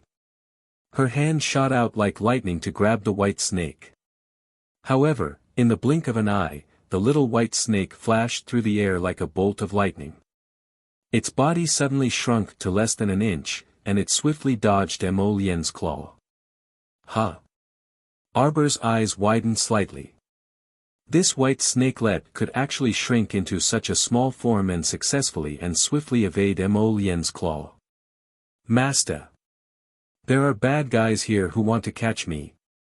The white snakelet twisted its body and swiftly flew towards Xiao Mu. Arbor instinctively shrunk her body and hurriedly hid her two little hands in Mo Lien's arms. In the blink of an eye, she saw the little white snake writhing its small body in the middle of pouncing on her. It suddenly stopped in mid-air and looked at her pitifully with tears in its eyes. Ah! Why did it feel like she had bullied a snake? But it was cold and crooked. It didn't feel good to the touch. She didn't want to touch it from the bottom of her heart. Master, the little white snake's big, cute eyes actually started to tear up. Arbor. You're a cold-blooded animal. Why are you like a human? You have 7 emotions and 6 desires and you can even cry. Mo Lien immediately looked warily at the stupid snake that was trying to act cute. With a tap of her finger, a bewitching red light shot toward the cold-blooded animal. The light was about to hit the little white snake's skin. Xiao Mu abruptly jumped up. Chapter 673. Mo Lien, don't bully it. Xiao Mu abruptly jumped up and stretched out her small paws to hug that stupidly adorable white snake that had stiffened in midair. She watched as it froze in midair like an idiot and saw that Mo Lien's cluster of flames was about to pounce on its body. If it was roasted like this, it would turn into a crispy snake. Master! The white snake's watery amber eyes revealed deep admiration. It twisted its body and was about to take advantage of the situation to burrow into Jojo's clothes. Mo Lien's eyes were sharp and her hands were fast. Taking advantage of the fact that the snake was unprepared, she clamped its head between her hands and casually flung it. With a whoosh, the white snake flew in a perfect arc in the air and was directly thrown out of the half-opened window by Mo Lien. Mo Lien's heart was stifled. Why did she have to guard against people and also beasts? Looking at the dazed look on the white snake's face, Mo Lien imagined it was obviously a lecherous snake. How could she leave it in her baby's room? Absolutely not. What are you doing? When Arbor saw that Mo Lien actually threw the pitiful white snake out of the window, she was speechless and helpless for a moment. Just as she was about to walk to the window, her little hand was pulled back by Mo Lien. Jojo, it's a male snake. You can't hide it in your clothes. Especially not on your chest. Mo Lien said with a serious face. Arbor couldn't help but roll her eyes. I just wanted to take it and put it back in the basket. Now look, I don't know where you threw it. Mo Lien snorted and glanced at the door. It came back on its own. The white snakelet slithered up the table and gazed pitifully at Xiao Mu, tears dripping down from its large eyes. This thing pretending to be pitiful. Mo Lien was just about to pick it up and throw it away. Hence, Xiao Mu stretched out her hand to stop him. After glaring at him irritably, she lifted up that pitiful snakelet. What are you doing? Don't bully children. What little kid? He dared to bet with Duan Yu's head. This weak-looking little white snake was definitely an adult snake. Moreover, judging from the speed and strength it had hidden just now, one could tell that it was an exceptionally black-bellied fellow. Mo Lien's gaze coldly fell on the snake's head. Suddenly, the little white snake turned its head and fiercely glared at him. Damn, he was indeed a scheming snake. Hey, hey. He was glaring at him behind his baby's back. Sigh. Boys were all brave and fierce. Even a man could fight with a male snake. Xiao Mu placed the little white snake into the basket and stroked its head. Suddenly, his fingers paused. She abruptly discovered that this little white snake didn't feel icy cold to the touch. Instead, it felt as smooth and warm as a piece of beautiful jade. She clearly remembered the first time this snake appeared beside her bed. That kind of soft, greasy, and cold rubbing sensation gave her goosebumps. But now, what was with this warm feeling? Master, the little white snake's head rubbed against Arbor's finger back and forth with great enjoyment. The more student Mo Lien looked, the angrier he got. Alright, stop stroking. The more she stroked, the more excited this damn snake got. Mo Lien hastily pulled Arbor's small hand back and held it in his own as he pulled her outside. Come, accompany me to greet father and mother. Mo Lien's finger moved slightly, and an ink-colored ring silently hovered above his finger. Chapter 674. Arbor's eyes brightened slightly. He reached out to take the ring and put it on his finger.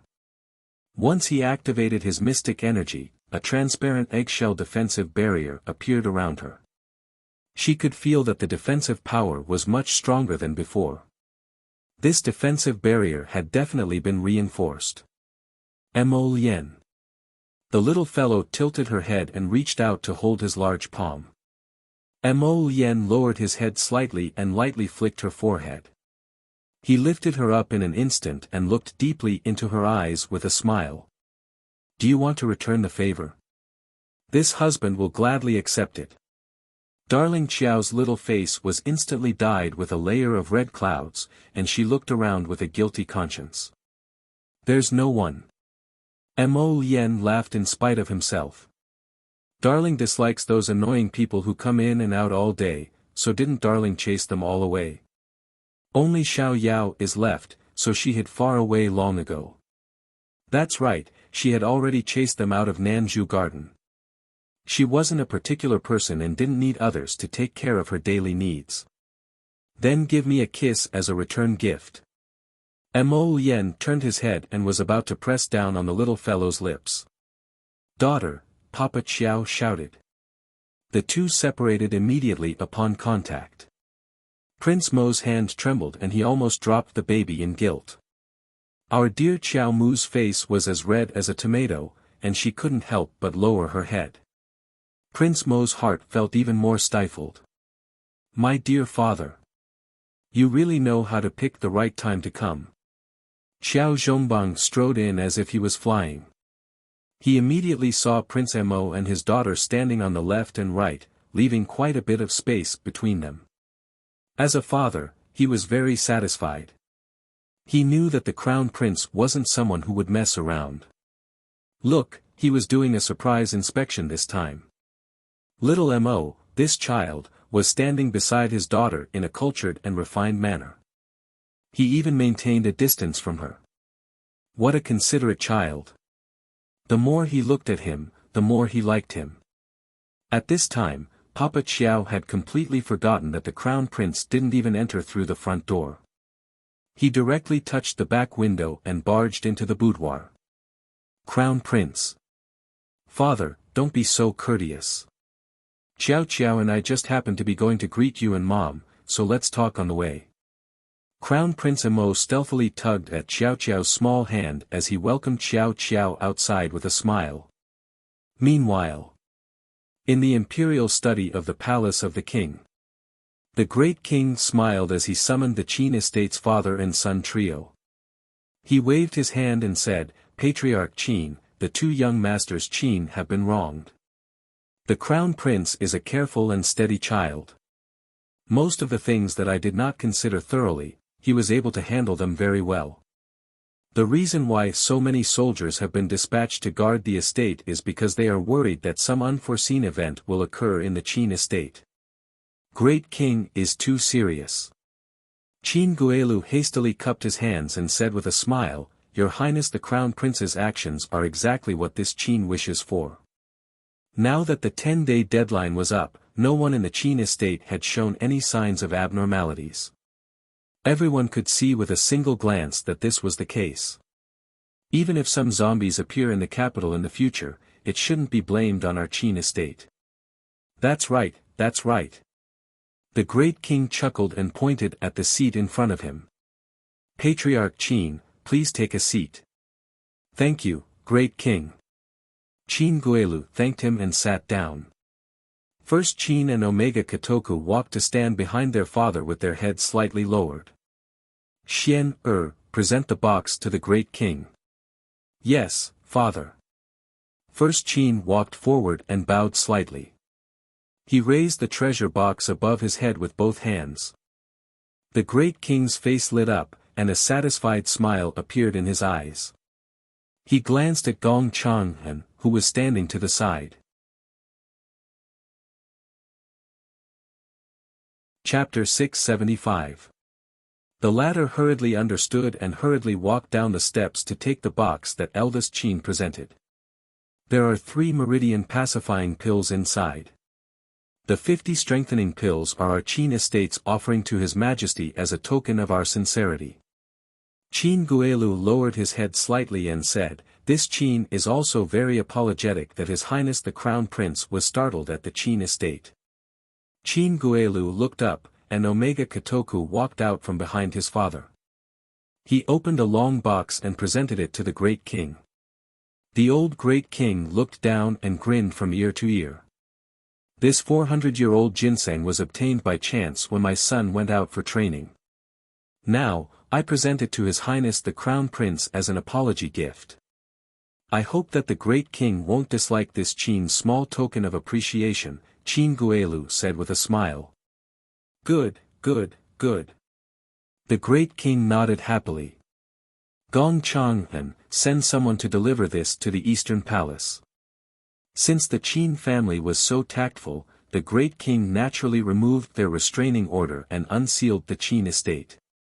After placating Qin Guelu and giving him some rewards, he ordered someone to escort the 3 people from the Qin estate out of the palace. After leaving the palace, Qin Guelu wiped the cold sweat off his forehead and sighed in relief. "Where are you going?" Qin Guelu called out when he saw Omega Kotoku turn to leave. "You guys go back first. I have some matters to attend to." Omega Kotoku left these words coldly before swaggering off. Qin Guelu looked uneasily at Qin Xian. "Is second young master angry?" Qin Xian swept him a glance. Qin Guelu hurriedly added, "But I have no choice. After all, we're in the lower star domain right now, and it's not good to openly clash with the old great king of the Mo kingdom. I can only wrong eldest young master and second young master and throw some benefits to the old Mo king and resolve the problem at hand first." Qin Xian said with a spurious smile, "He's not angry. It's just that this time, you acted on your own initiative and even went for wool and came home shorn. It's a bit vexing." Qin Guelu stiffened, and he was inwardly shocked. They knew. "Don't tell me you think that Omega Kotoku hasn't noticed the little tricks that you and Shantian Mansion have done?" Qin Guelu's cold sweat instantly dripped from his forehead. The secret exchange of pill recipes with Shantian Prefecture's Chiu-san had been carried out behind the backs of those 2. But now, it had been exposed so blatantly. "Eldest young master, this subordinate surname is Qin. Born as a member of the Qin family, I will die as a ghost of the Qin family. I will never betray the Qin family. This subordinate was only. It was only because I coveted those few rare pill formulas that Master Chiu-san provided that I repeatedly colluded with Chiu-san for benefits." "Idiot." Qin Xian glanced coldly at Qin Guelu. "You don't even know that you're being used as a pawn. If it weren't for second brother helping you clean up the mess, do you think the Qin estate would have been able to extricate itself from the corpse puppet incident so quickly?" Qin Guelu's pupils contracted as he looked incredulously at eldest young Sir Qin. "Eldest young sir, please speak frankly. Do you know how many people that person sent to infiltrate the Qin estate to search for evidence? If it weren't for second brother erasing all the secret letters and correspondence that you colluded with Shantian Prefecture, you would have already been sent to prison. Perhaps your head would have already fallen to the ground." Eldest young Sir Qin nonchalantly spat out these words, but Qin Guelu's expression changed drastically, and his pupils contracted. "Why, you're talking about His Highness the Crown Prince?" Qin Guelu turned pale with fright. "That man is vicious, merciless, and cold-hearted. Chapter 676. Qin Xian sneered. Once he obtains evidence, the entire Qin estate won't be spared. Qin Guelu, be more careful in the future. You aren't his match. Eldest young Sir Qin chuckled and didn't say anything else. Leaving the dumbstruck Qin Guelu behind, he turned and floated away. Qin Guelu simply didn't expect that the two young sirs had already secretly exchanged blows with the crown prince. He wiped the cold sweat from his forehead, and a wry smile tugged at the corner of his mouth. It turned out that his little actions had all fallen into the young sir's eyes. To think that he had been so pleased with himself in the dark. Qin Guelu had to admit that he was old. These young children were truly each more ruthless than the other. Omega Kotoku sat in a carriage and coldly recited the name of a place. After the carriage set off, a large crowd of cheering girls rushed out from the corner of the street after hearing the news. They had all rushed over to watch the young sir of the Qin estate, but unfortunately, they were half a beat too late and only ate a mouthful of dust. The carriage stopped in front of a house, far away in a corner. The carriage driver didn't know what his master was waiting for, but he didn't dare to ask. He could only wait silently with his master. A small blue and white palanquin was parked in front of the residence's entrance. A young miss stood in front of the palanquin accompanied by a maidservant with a somewhat gloomy expression. Omega Kotoku was silently waiting for something inside the carriage, and that young miss was also waiting at someone else's door. After waiting for a full 3 hours, it was already past lunchtime. The carriage driver opened his mouth and carefully called out, "Second young sir." Then, he heard a creak from the other end, and the residence's main door was suddenly pulled open inwardly. Two figures walked out of the door hand in hand, followed by a male and female bodyguard maidservant. Omega Kotoku's deep gaze locked onto the young lady who stepped out of the door first through the carriage's curtain, his aura gloomy. "Eldest Miss Qiao, is this your original appearance? That Mu Xiao Bao is also a fake name." Young Sir Omega Kotoku's cold gaze landed on Miss Qiao's small hand that the crown prince was holding, and he instinctively felt uncomfortable. How could he let another man hold her soft and delicate hand? It felt like something in the depths of Xiao Chen's heart had been torn apart, making him feel somewhat uneasy. Omega Kotoku stared coldly at the two men. The glint and shadow of the sword in his eyes were almost tangible. So much so that Arbor and Mo Lien both turned to look at the carriage. Separated by the thick curtain of the carriage, the two men's cold gazes met in a straight line. After a moment, Omega Kotoku clenched his fists. "Let's go home." For some reason, the coachman felt that the surrounding air seemed to have become a few degrees colder. It was already the 12th month of winter, so he couldn't help but sneeze several times. Rubbing his nose, he hurriedly got into the carriage and rushed back to the Qin estate. "Who's in the car?" Arbor asked curiously as he tugged at the prince's sleeve. "Irrelevant people." Mo Lien's gaze followed the carriage. After a moment, she retracted her gaze and lowered her head to look at Arbor. No need to pay attention to them. Arbor didn't pursue the matter. After eating, the two planned to go out for a stroll. She had just given him 4 ebony storage talismans filled with winter fruits. Speaking of the 50 winter fruit trees, it was a bit funny. Qiuqiu was like an idiot, insisting on accelerating their growth and harvesting the winter fruits. After picking a few rounds of fruits, she wondered if something had gone wrong with the trees. Chapter 677. Now that she was on the verge of death from Qiuqiu's torment, she reckoned that she would have to recuperate properly for a while. However, Qiuqiu had become increasingly spirited these past 2 days. Those unlucky winter fruit trees had been ruthlessly squeezed dry. A 12 cubic meter ebony blue storage talisman really couldn't store that many winter fruits. She had to store no less than 4 ebony talismans before she finally cleared out her overstock of winter fruits. The crown prince was also very astonished to obtain so many winter fruits to store, and he even hugged his Jojo and praised her. This time, Song Yuan of the Ministry of Revenue was going to be happy. Official Song, who originally came to him every day to complain about being poor, had already started repeatedly slandering him these past few days, instigating him to make an example of his father's harem and suggesting that the harem's expenses be reduced. This could also be considered a solution. Right now, the common people of the Mo Kingdom capital were almost unable to fill their stomachs, while the great king's harem were all exceedingly extravagant. If they could reduce their expenses, they would definitely be able to save a large amount of expenses. Miss Chiao. Suddenly, a round-faced maidservant blocked their path with a flushed face. You, how can you turn a blind eye to our miss? As it turned out, after the two left, they didn't even glance at that Miss Wu in front of the palanquin and were just about to leave hand in hand. This time, they were blocked by that maidservant.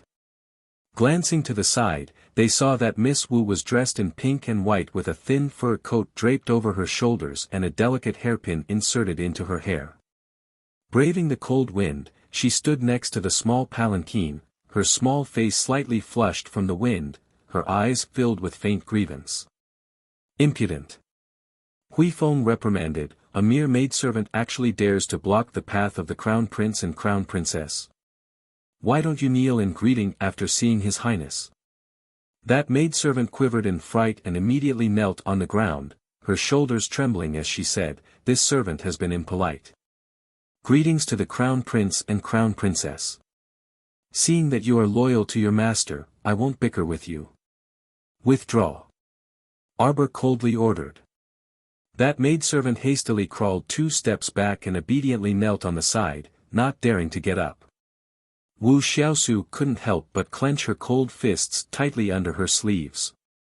With a stiff expression, Wu Xiaosu stepped forward and bowed to the Crown Prince. "Xiaosu greets your Highness and Miss Chiao." Prince Mo's slender eyebrows involuntarily furrowed as he coldly reprimanded her in a low voice, "Don't you know to call her the Crown Princess?" Wu Xiaosu's fingers under her sleeves were almost broken. She shrank back and knelt on the ground. She lowered her head and said respectfully, "Xiaosu thinks so." Miss Chiao had yet to be married to His Highness. Such an overstep of her status to address Miss Chiao in such a manner was likely to ruin her reputation. "Xiaosu has been taught by my mother since young, so I don't dare to lose my sense of propriety and ruin Miss' reputation." What a sharp tongue! The Crown Prince sneered. "Are you accusing this Crown Prince of lacking propriety? It's Xiaosu who is inarticulate and doesn't know how to speak properly. I've angered your Highness. I hope your Highness can forgive me." Wu Xiaosu knelt in front of Prince Mo and raised her pitiful face, aggrieved tears threatening to roll down her cheeks. "All right, it's just a form of address. Darling Chiao really wasn't that particular." She tugged at the Crown Prince's hand and said, "Let's go. Are we still shopping or not? Why bother with her?" Only then did Prince Mo retract his gaze and pull on Arbor's small hand in displeasure. Just as he turned around, he heard Miss Wu call out, "Miss Chiao, please wait." Chapter 678. A trace of impatience flitted across Arbor's brows. Was she very familiar with her? She came to visit her out of the blue and didn't even have an invitation. Where were the rules and etiquette she kept talking about? Was this the etiquette taught by her Wu family? Miss Chiao, previously, because of me, Madame Chiao and second Miss Chiao suffered a bit of a fright. This is just a small token of my respect. Wu Xiaosu walked briskly to Arbor's side and suddenly took out a long box from her inner world, handing it over to Arbor. "What do you mean?" Arbor felt that this woman was very baffling. Wu Xiaosu nodded slightly at her and said with a smile that didn't show her teeth, "If I hadn't delayed your mother for a while at Dongshan Gate, perhaps they would have left long ago and wouldn't have encountered the black-clothed men's pursuit." "You're here to apologize to my mother?" Arbor asked coldly. Wu Xiaosu was startled and barely managed to quell the anger in her chest. She thought to herself that this Qiao family's eldest miss was too blunt in her speech. How was this an apology? She was just using an excuse to visit this eldest Miss Qiao and get closer to her in passing. Was this eldest Miss Qiao an idiot? How could she be so ignorant of the ways of the world? She couldn't even discern this kind of polite greeting. Who didn't know? Even if she, Wu Xiaosu, hadn't stopped Madame Qiao outside Dongshan Gate, the mother and daughter pair would still have met with danger, all right? How was this an apology? According to the rules, if she came to other families' young ladies to express goodwill, shouldn't they immediately let her in first? Since you're here to apologize to my mother, why must you insist on standing outside my door and insist on seeing me? You can go find my mother yourself. What a baffling woman. Wu Xiaosu was so angry that her hands, which were holding the long box, couldn't help but tremble slightly. If she could, she really wanted to give this stoic face a big slap. Can you freaking understand the ways of the world? Don't you want others to lose face by speaking like this to a guest who came to your door? The corner of Prince Mo's mouth twitched slightly. He glanced at Miss Wu and held back his laughter as he turned his face away. Arbor saw that Wu Xiaosu's lips were trembling and she was frozen in place without saying a word. He looked at her impatiently and said, "Is there anything else? If there's nothing important, then don't block the way. We still have things to do. Since you've already said so, what else can I do?" Wu Xiaosu clenched her fists tightly under her sleeves and moved to the side mechanically to make way for them. She watched as Arbor and the Crown Prince swaggered off. Her eyes seemed to be burning with fury. This was the result of her waiting from morning until afternoon. She hadn't even taken a step into the Qiao family's house. Good. This big Miss Qiao was truly formidable. Without meeting her, he would not have known that this person was actually such a ruthless character who was impervious to everything. At such a young age, he was very scheming. Wu Xiaosu thought that Arbor's entire person was a conspiracy. She believed that this big Miss Qiao deliberately gave her the cold shoulder in front of the Crown Prince all morning. Then, she ruthlessly brushed her aside in front of the Crown Prince and completely shut the door on her. Did she think that she would give up just like that? Her mind was filled with her aunt's earnest exhortations, "You must become good sisters with big Miss Qiao of the Marquis of Jieyuan's estate." How could she have known that Miss Qiao was completely baffled by her? A total stranger suddenly came to seek an audience with an appearance of deep sisterly love. Didn't she find it funny? Chapter 679. Young Master. On the way, a ghost-like figure silently appeared in the carriage and bent down to salute. "Did you wipe it clean?" Omega Kotoku asked softly, her voice as cold as iron. "Yes." Omega Kotoku nodded, and her gaze shifted to that person's shoulder. A dark red spot was seeping through the black clothes. "You fought with someone?" "Yes." That person's mouth widened, and his eyes revealed a bloodthirsty intent. But the person who fought with this subordinate didn't end up well either. His injuries were more severe than mine. Heh, he probably won't make it past tonight. Omega Kotoku nodded slightly and then had the person leave the carriage. "Mu Xiaobao, you want to run away so irresponsibly after provoking this young master?" The teacup at Omega Kotoku's fingertips suddenly turned into powder. That was impossible. Arbor reached out to rub his slightly itchy nose. Mo Lien then grabbed his small hand and rubbed it. Cold. What cold? She was a mystic cultivator. How could she be cold in such a chilly winter day? It didn't matter even if she wore an unlined garment. But if she really wore an unlined garment outside, not to mention the Crown Prince, her parents would be the first to nag at her non-stop. It was sunny after the snow, and there were quite a lot of people on the streets today. The two people strolled aimlessly on the streets for a while, quietly enjoying the slow flow of time. However, the good times didn't last long. A wail broke the peace on the streets, and the pedestrians hastily dodged. The sound of shouting and whips, accompanied by a woman's cries and screams, quickly caused the streets to be in chaos. The crown prince lowered his head and took out a jade communication talisman from his sleeve. When he saw the small characters that appeared on it, his expression darkened. "Jojo, I need to return to the pavilion to take a look. I'll send you back first." "What's wrong?" "Aoye got a bit injured." Arbor suddenly raised a brow. "Aoye got injured? Can I go with you?" The crown prince was slightly startled.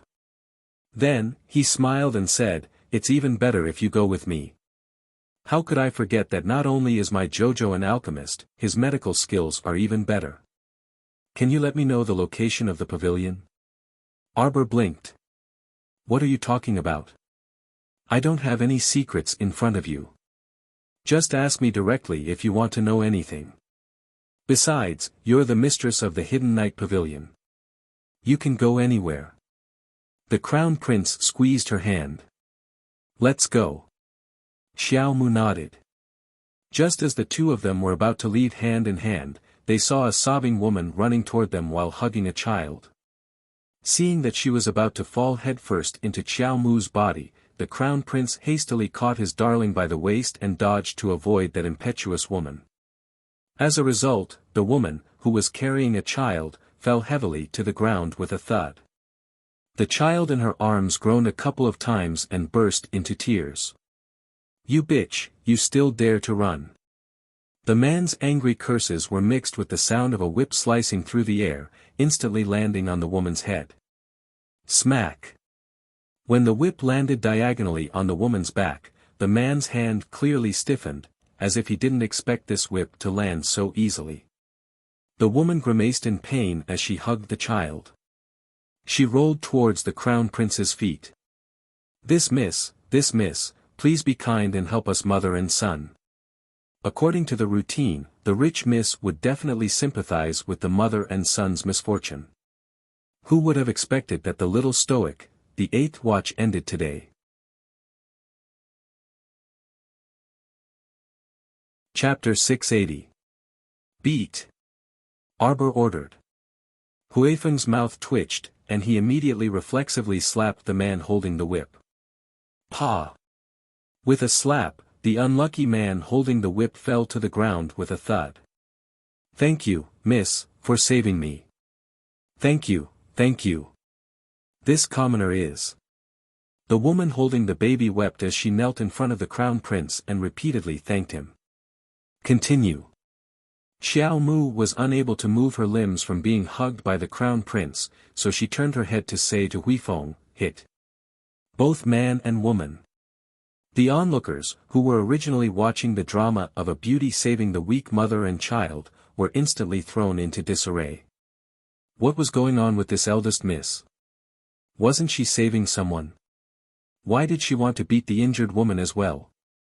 Why was the brain circuit of a rich family's daughter so different from that of a normal person? Arbor patted the crown prince's chest and had him put him down. He snatched the whip from the man's hand and threw it to Huifeng. Beat. 50 lashes each. Everyone. Even if the county magistrate was handling a case, he wouldn't give each person 50 lashes. Where did this monster come from? The crown prince couldn't help but facepalm. The scene was a bit tragic for a moment.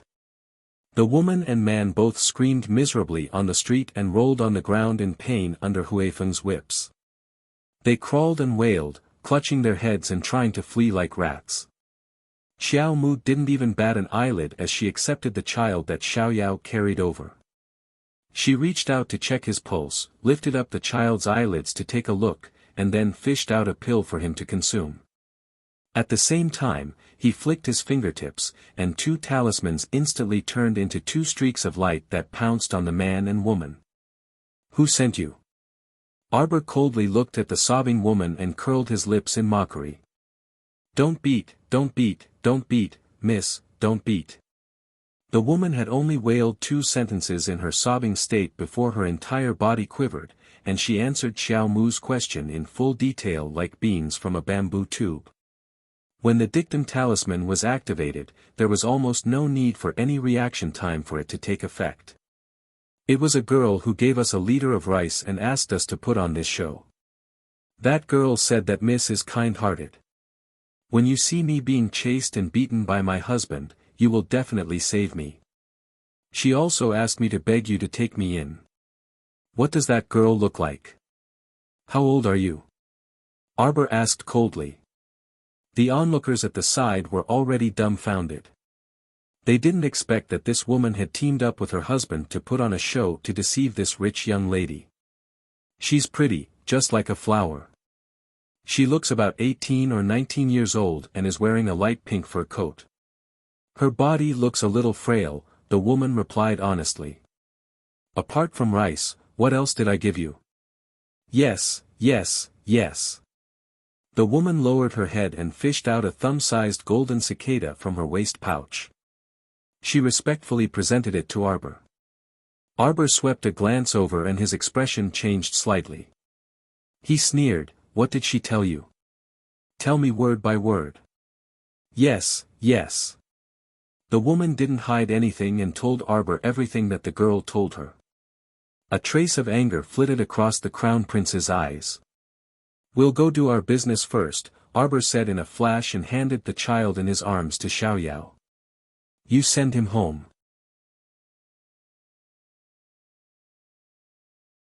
Chapter 681. The onlookers who were watching the show were all confused and couldn't figure out what was going on. Xiaoyao couldn't help but be amused by their stupidity. She rested one hand on her waist and held the boy's hand with the other as she scolded, "Look at your foolish faces. Did you all think that our miss was randomly beating people up on the streets? This little boy was clearly abducted. Have you ever seen a mother use her own son as a cushion when she falls down?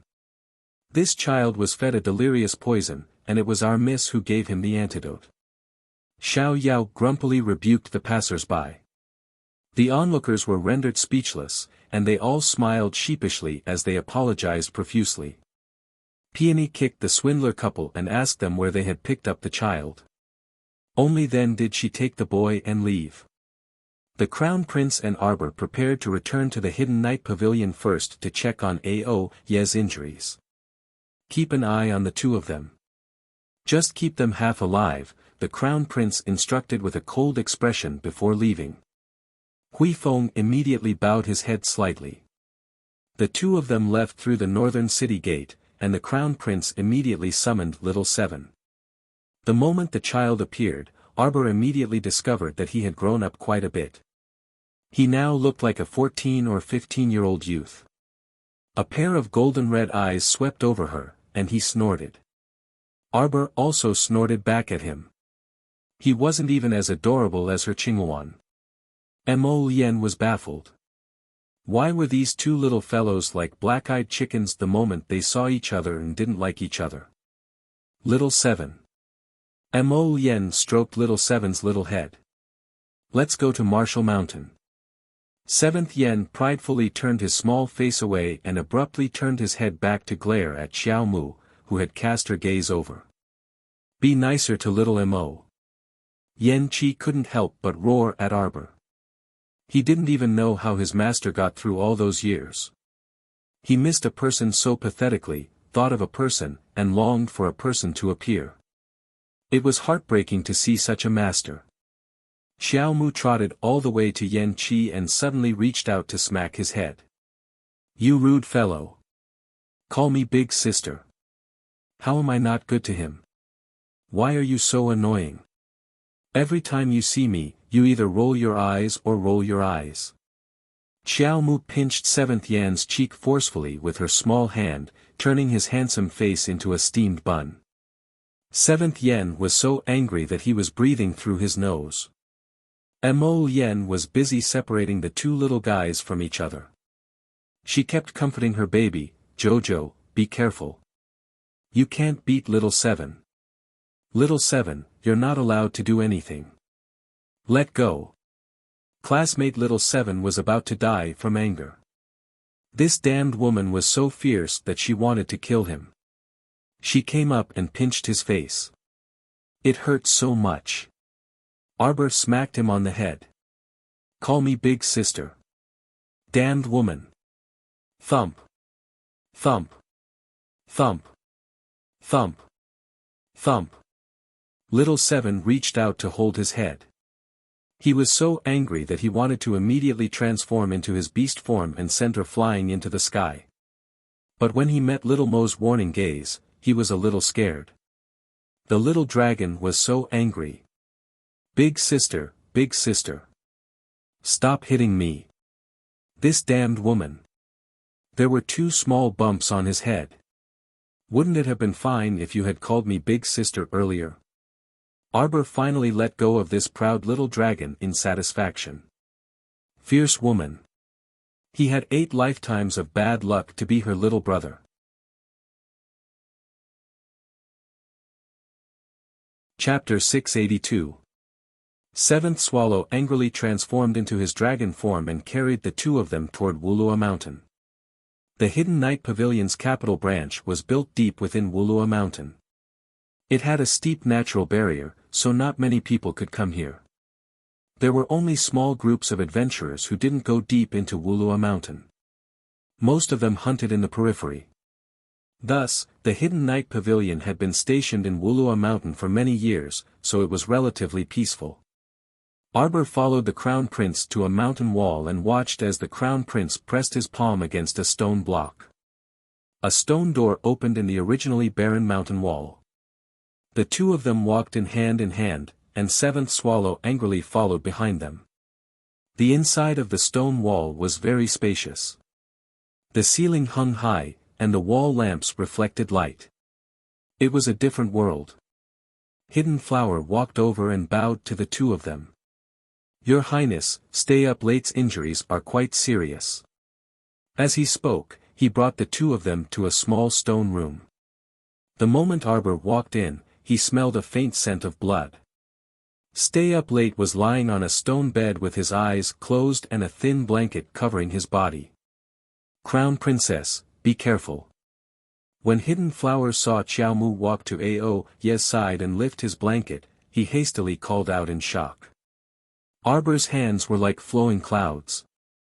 He quickly lifted half of Stay Up Late's blanket. A pitch-black withered branch that looked like a ghost claw suddenly shot out of his chest and went straight for Arbor.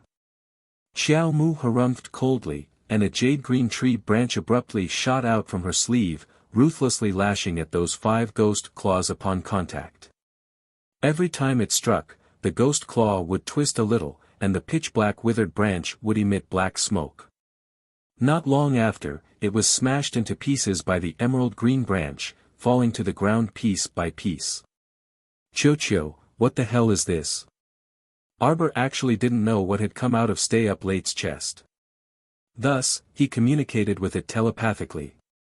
Chocho said disdainfully, Master, this is an evil plant called the Ghost Claw Vine. It looks like a ghost claw and attacks very quickly. But, if he meets Chocho, isn't it a piece of cake? Arbor had long since gotten used to the smelly Chocho's style of praising himself every 3 sentences. Prince walked over and looked down at the wound on Stay Up Late's chest. Jojo, how are you? It's okay, I'll give him an injection. The ghost-clawed vine in his body has also been removed. He will recover. Hidden Flower heaved a sigh of relief. The Crown Prince crushed half of the vine on the ground. I didn't expect that the Qin estate was still hiding a demonic cultivator. I really underestimated them. Arbor took out his needle bag. His hands paused for a moment. Qin estate. Ao Yi was injured by someone from the Qin estate. That's right. The Crown Prince sneered and said, this time, we were 1 step behind. The people of the Qin estate were 1 step ahead of us in erasing all traces of their collusion with the Shantian prefecture. It's really disappointing that we couldn't convict them. Moreover, even Ao Yi was heavily injured by the Qin estate's people. In this confrontation, the crown prince had suffered a hidden loss. The Qin estate had only lost an insignificant batch of pills. Speaking of which, he had lost this round. The two people from the Qin estate were indeed very smart. They were really two difficult bones to chew. Arbor seriously finished giving Aoyi the injection and fed him 2 healing pills. Send someone to take good care of him for the next 2 days. He needs to rest for about 7 days. Hidden Flower nodded and sent the 2 people out of the stone room, bidding them farewell respectfully.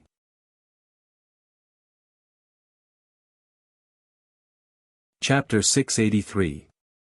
Wu Residence, Eldest Master, Eldest Madam, it's bad, it's bad.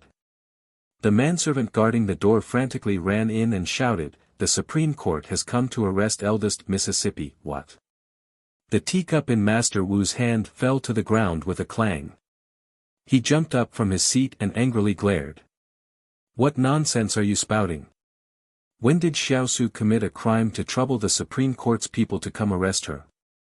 As he spoke, 2 officers from the Supreme Court had already walked through the door and cupped their hands towards Master Wu. These lowly officers greet Sir Wu. Eldest Master Wu was precisely Princess Anam Wu Hongma's direct elder brother. This person had been ignorant and incompetent since young. If it weren't for relying on his brother-in-law, the vassal king of Nan, and desperately begging for an idle 7th-rank official position, he would probably still be a nobody right now. The Wu family was used to having smooth sailing days. Although the old master's official position wasn't high, with the vassal king of Nan as his brother-in-law, who dared to be disrespectful to the Wu family. This was the first time that the Supreme Court had sent people to challenge them. Apologies, Sir Wu. These lowly officers are under orders to arrest eldest Miss Wu. Please cooperate, sir. The 2 officers said with a fake smile. Impudent. Senior Madam Wu put on airs and angrily rebuked, what right do you have to arrest her? Our family Xiaosu is a pure and innocent maiden, so how could she follow you to the Supreme Court? We have an arrest warrant. Someone brought out evidence to say that your family's eldest miss committed attempted swindling. With both the witness and material evidence, eldest miss can't deny it. Will Madam please not wantonly obstruct the Supreme Court from handling the case? Otherwise, you won't be able to explain yourself in front of the great king. Senior Madam Wu was so angry that she fell onto her stool. She looked at the 2 officers with reddened eyes before hastily turning to eldest Master Wu and calling out, Master. Master Wu's lips also trembled, but he couldn't speak. Those 2 officers shook the arrest warrant in their hands and sneered, if eldest master doesn't hand her over, then this lowly officer can't return to report on our mission. We can only go in and arrest her ourselves. A moment later, the pale-faced Wu Xiaosu was called to the main hall. Without saying a word, a servant came forward and put shackles on her wrists. Old Madam Wu screamed, what are you doing? What did my daughter do? What right do you have to put her in chains? I'm sorry, Madam Wu. Young Miss Wu's attempted swindle was absolutely true. He was definitely going to jail. If you don't believe me, you can follow us to the Supreme Court. The Wu family's seal was carved into the corner of the rice bag. The servant impatiently pushed aside Senior Madam Wu who had pounced forward. Eldest Miss is a mystic cultivator. In order to prevent her from escaping, I'm sorry, but I could only put on special shackles for mystic cultivators. Take him away. Mother. Father. Wu Xiaosu's face was filled with fear and panic as she was dragged out by the 2 servants without any trace of politeness. Old Madam Wu almost fainted on the ground. She hurriedly grabbed the maidservant's hand and said in a trembling voice, prepare the carriage immediately. Go to the vassal king of Nan's estate. At dusk, the news of Princess Anam and Wu Hongma bringing Senior Madam Wu into the palace to tearfully complain to Her Majesty the Queen, accusing the Crown Princess of abusing her power to bully others, had spread like wildfire in the palace. When the Queen sent someone to the Qiao estate to invite the little girl the little girl had just returned to the estate for less than a quarter of an hour. When she heard the news, she didn't even lift her eyelids and only coldly instructed Xiao Yao, "Go call the steward over."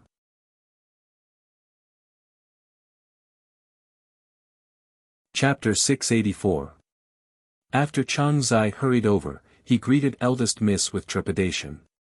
Although this eldest miss was young, her aura was very frightening. Every time Chang Zai was in front of eldest miss, he didn't even dare to breathe loudly. In half a cup of tea's time, gather all the servants and maids in the entire estate. Arbor coldly said, "Bring me all the indenture contracts. Also, call the people from the broker house over." Chang Zai's heart thumped. How could he dare to hesitate? He quickly went to inform all the servants and sent someone to the broker house to invite people over. In the quiet courtyard, Arbor had someone bring a chair to sit in front of her. In front of her was a small table with a list of personnel. Chunying and Xiaoyun were the first to arrive.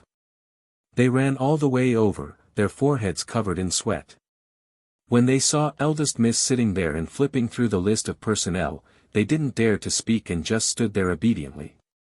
Soon, half a cup of tea's time passed. Aside from Chunying and Xiaoyun, there was only the gardener Old Bai, the sweeping nanny Sun Yang, 2 maids from the outer courtyard, and 2 servants. The 8 people lined up in 2 rows and looked at each other in dismay. Arbor didn't say anything and ordered Xiao Yao to light an incense stick on the table. Her fingers lightly flipped through the list of personnel, occasionally raising her head to look at the people present. When the 2 incense sticks burned out, the last 2 servants who arrived late yawned and rushed over. Seeing many people standing in the courtyard, the 2 servants hurriedly squeezed behind the crowd. Compared to the other estates, the Qiao estate didn't have many servants. However, they also didn't have many masters. The eldest branch had a family of 5, while the second branch only had 2 people, so there were only 7 masters in total. Moreover, Xiao Mu wasn't home all year round. Speaking of which, 15 to 16 servants were enough to serve 6 masters. Father Qiao, Mother Qiao, and second Uncle Qiao were easy to talk to. Usually, there wasn't much work at home. Just look at how undisciplined these people were. Arbor sneered. He had Chunying and the other 8 people stand to the side and coldly looked at the remaining 7 or 8 servants. "Steward Chang, you didn't inform them to come see me in half a cup of tea's time?" Arbor coldly asked. "Understood," Chang Zai said in a trembling voice. "You dared to do this even after being notified. That means you don't have any respect for your master." Arbor sneered again. 10 strokes each. We'll talk after that. Those 7 to 8 boy servants and maids immediately panicked, but several black-clothed youths abruptly jumped out from behind Xiao Mu to suppress them, and they brandished their cudgels without any room for protest. Among them, there was a boy servant that Xiao Mu recognized. He was precisely her younger brother Qiao Sen's lackey who was making the most noise and yelling the most viciously. After each of them hit 10 times without missing a beat, the black-clothed youths retreated behind Arbor in a well-trained manner. Arbor coldly glanced at the crowd. "If you still dare to howl, I'll hit you 20 more times." In an instant, there was complete silence in the front courtyard. "I've summoned all of you here today because I want all of you to honestly answer a question of mine." Arbor's eyes were unusually cold as he swept his gaze across the row of servants standing in front of him. "A few days ago, someone sold information about my court to the eldest miss of the Wu family. They said that I was unreasonable, crafty, and cold by nature. They said that I didn't like people to serve me at close quarters. They even dismissed the people of Nanju Garden." As soon as Arbor finished speaking, the last 2 young servant girls who had blended into the crowd lowered their heads. They couldn't help but tremble all over.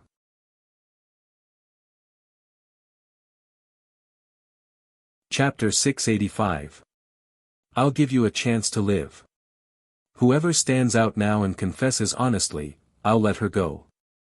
Arbor said coldly, "Don't wait until I drag you out. At that time, even the Heavenly Emperor won't be able to save you. The last angry shout spread throughout the courtyard. Everyone felt their chests tighten and couldn't help but tremble. This group of servants usually had nothing to do. They ate her Qiao Estate's things and used her Qiao Estate's things, but in the end, they still betrayed her. She told Wu Xiaosu that there were no more servants in her Nanzhu garden. Wu Xiaosu was sure that she would meddle in other people's business and save that woman. She made that woman beg her in front of everyone and told her to, definitely, accept that shrew for the sake of her face. TSK, what a fantasy. She wanted to trick her. She would let them, these repulsive people, taste their own bitter fruits first. You won't speak. 7 to 8 dictum talismans floated in front of her.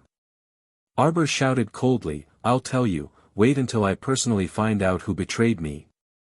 Then you will have no way to live. Eldest Miss, please spare us.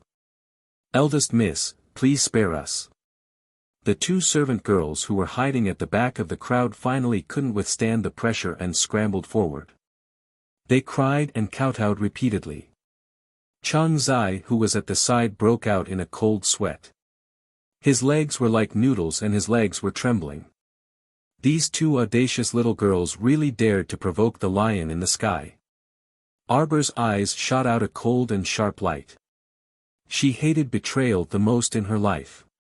Although these two servant girls' betrayal didn't cause her any real loss, this didn't mean that she would easily forgive them.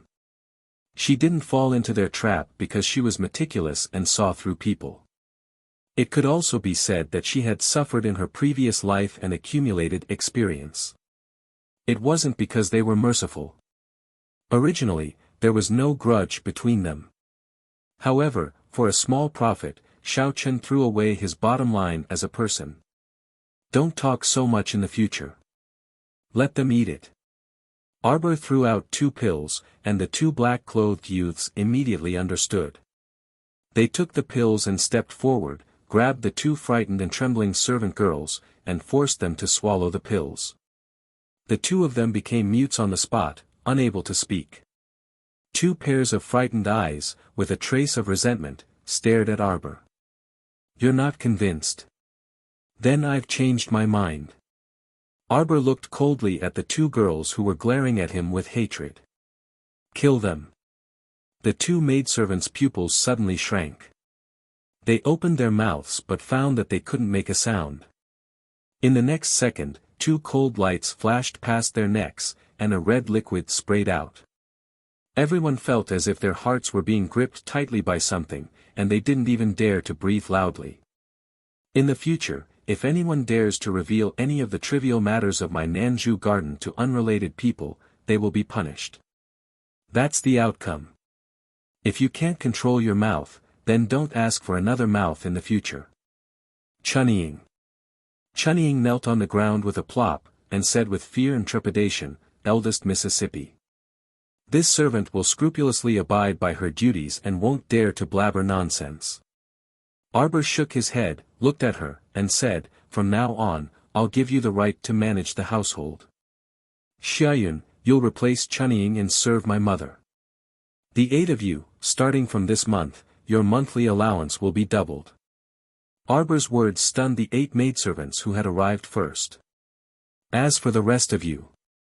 Arbor looked coldly at the servants who had arrived late. Putting on airs to the heavens, putting on airs even more than your masters. My Qiao estate can't afford to support you. Sell them all.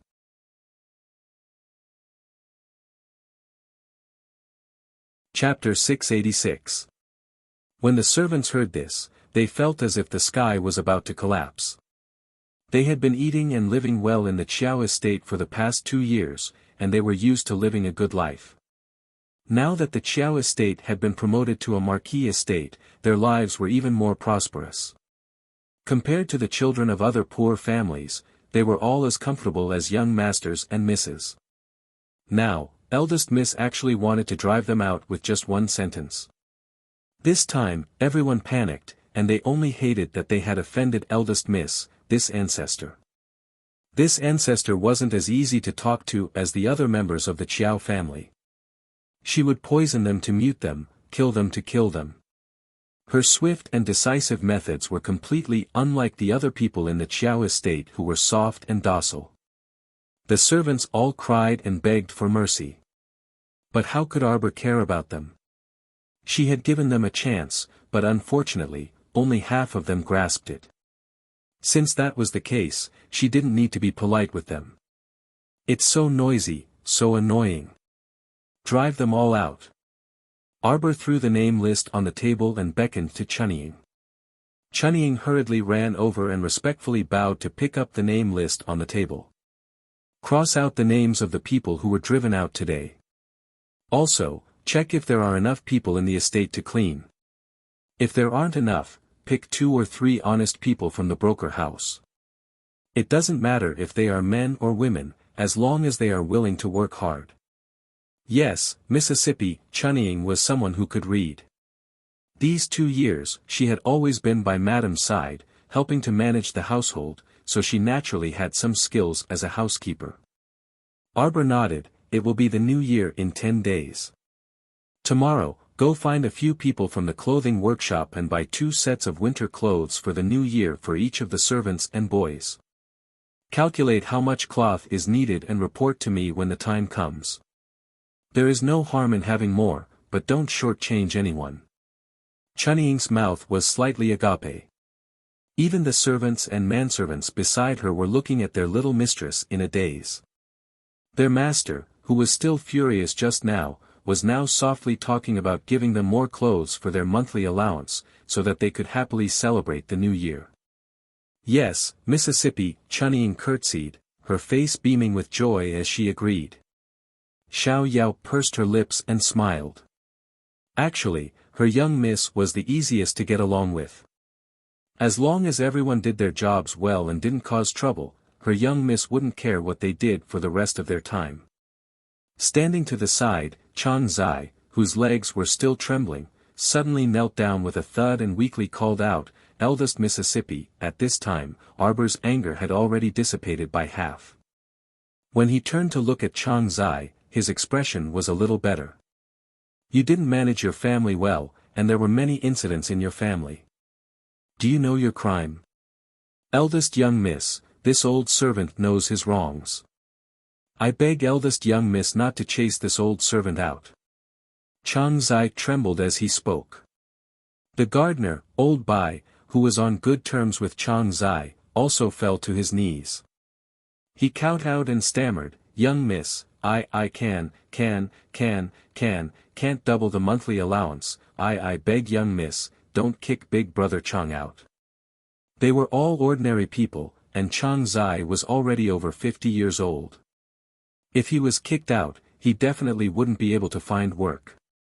When the time came, there really wouldn't be any way to make a living. Sun Yang and the 2 of them were the first to enter the residence, so their friendship was naturally different. When she heard this, she also quickly knelt down and pleaded with Arbor. Xiao Mu looked at them expressionlessly, causing the trio's hearts to beat like a drum, feeling very uneasy.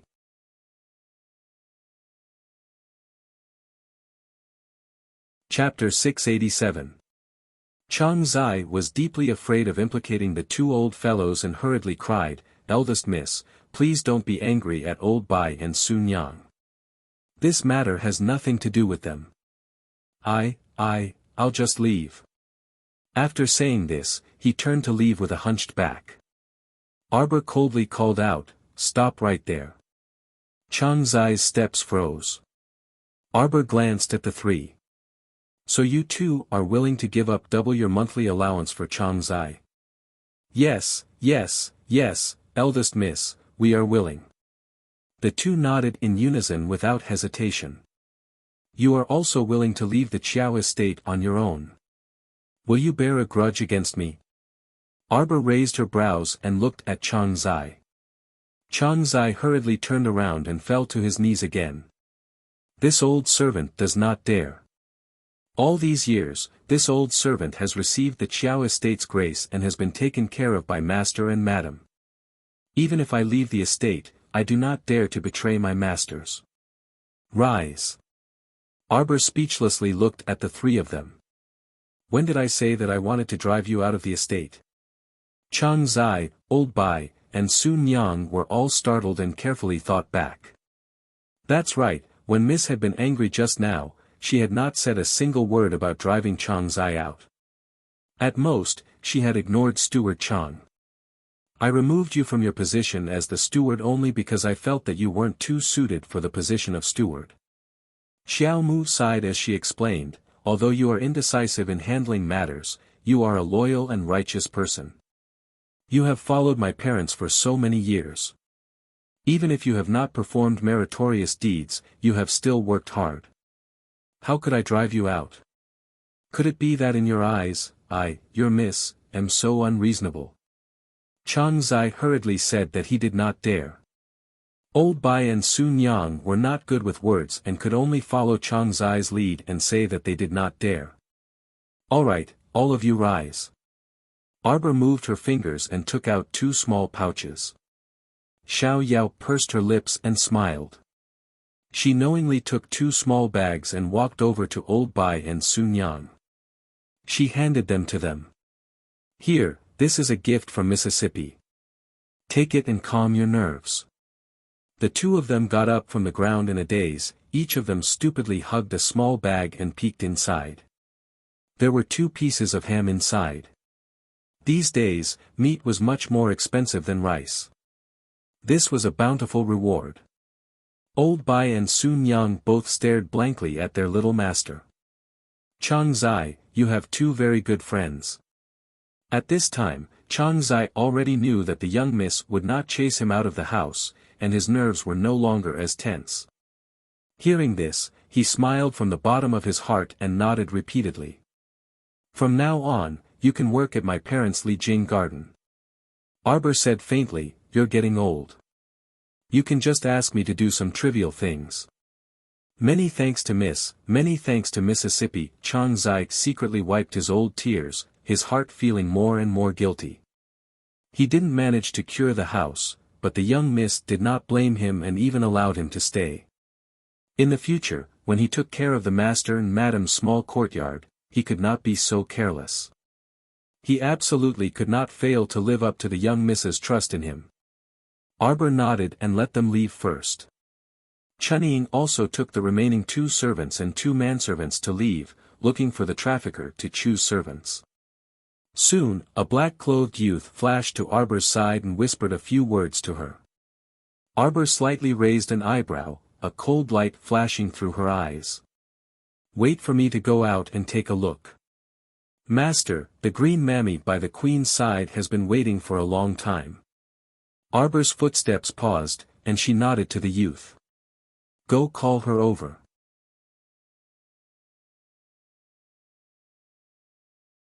Chapter 688. Arbor waved his hand to dismiss the other hidden guards before leading a hidden guard named Lightning to the door. Lightning and Huifeng, who served the crown prince, both came from the hidden guard camp, which was a bit different from the nature of the hidden night pavilion's work. Arbor finally understood everything now. Those with the word hidden in their names, such as Hidden Flower and Hidden Current, were all members of the hidden pavilion and specialized in assassinations. However, when those idiots were idle, they liked to visit the night pavilion to cause trouble. As for those with the word Yi in their names, such as Charming Night and Midnight Supper, they were all members of the night pavilion. Their main job was to travel to various large cities and towns to gather intelligence. Sometimes, they might even have to travel to faraway countries to gather all kinds of intelligence. The hidden guards from the hidden guard camp were usually the crown prince's bodyguards. Of course, when the hidden night pavilion was very busy, the hidden guards might have to lend a hand or something. The crown prince's hidden night pavilion's hidden guard camp had been established for who knew how many years. Its scale was already very large, so it was quite easy for Arbor to use it directly. Especially the hidden guard camp. It was said that the great king's father, the old Grand King, had directly passed it down to the crown prince when he was still alive. There were also some extraordinary people that Arbor had never seen before. Arbor had just arrived at the door with Lightning when he saw the manservant hugging his younger brother and refusing to let go. The manservant was wailing loudly, as if he wanted to vent all of his grievances. The slave trader stood to the side and watched awkwardly. Apart from the manservant who seemed to be on steroids and refused to leave Xiao Sen's side no matter how hard he tried, the other maids and manservants all shrank behind the slave trader listlessly, not daring to resist at all. Arbor raised his hand and pointed. Lightning's figure flashed, and he reached out to pick up the wailing manservant. Arbor waved at his younger brother. "You're back, sister." Xiao Sen was baffled by his manservant's crying as soon as he returned from the academy.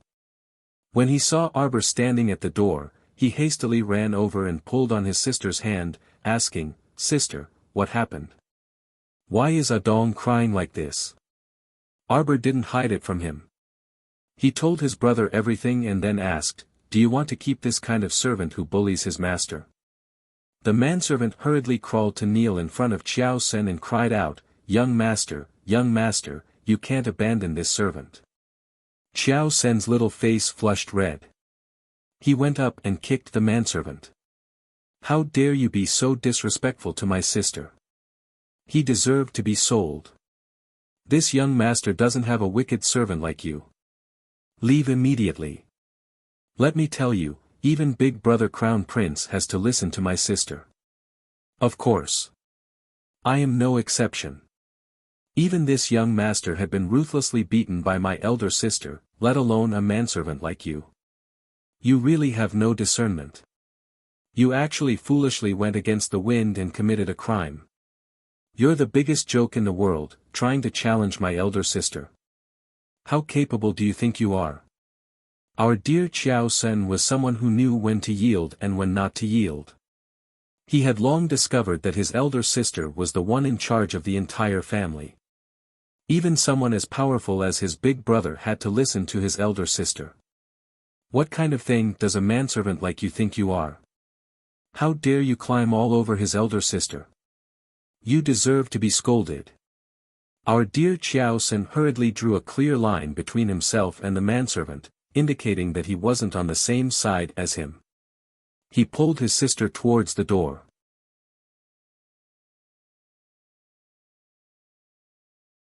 Chapter 689. This child had been raised by the old madam's side since he was young and had been spoiled to the point of being out of control. Fortunately, he was a little fearful of his older sister now, so she could still control him. Otherwise, it would be harder to teach him in the future. Arbor glanced at this mischievous child in amusement and exasperation. She shook her head and followed him through the door. Coincidentally, the green mammy was led all the way here. When she saw Arbor, her expression darkened slightly. She took a few steps forward and curtsied hastily. "Eldest Miss Chiao, can we leave now?" "Oh, wait a moment," Arbor said carelessly. The green mammy's expression became even more unsightly.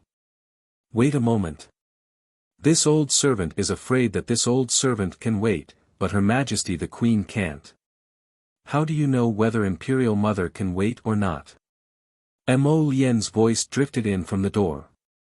The green mammy was slightly alarmed. She quickly turned around and led the two junior palace maids to perform a standard curtsy to the crown prince. "Greetings, Your Highness." Arbor pattered to the crown prince and tugged at his sleeve. "Take me to the place where Wu Xiaosu is imprisoned." The crown prince nodded and turned to look at the green mammy and the others. "Go and reply to Imperial Mother first. Just tell her that we will come over in an hour." The green mammy's eyes narrowed slightly, and she hastily said, "Your Highness, but—" The crown prince's cold gaze shot over and landed on the green mammy. "You don't understand." The green mammy was so frightened that cold sweat dripped down. She hastily knelt on the ground with a thud and pressed her head firmly as she repeatedly said, "Yes, this old servant understands." The crown prince held Arbor's small hand and walked out. Before they left, Arbor glanced at the kneeling green mammy, who was secretly peeking at her from the corner of her eye. Her lips curled in a cold smile. Wu Xiaosu had been imprisoned in the Supreme Court's prison for nearly 4 hours. The two people's carriage went straight to that place. When they arrived at the Supreme Court, the Shaoqing had already received the news and came out to welcome them. He led the two people to the prison.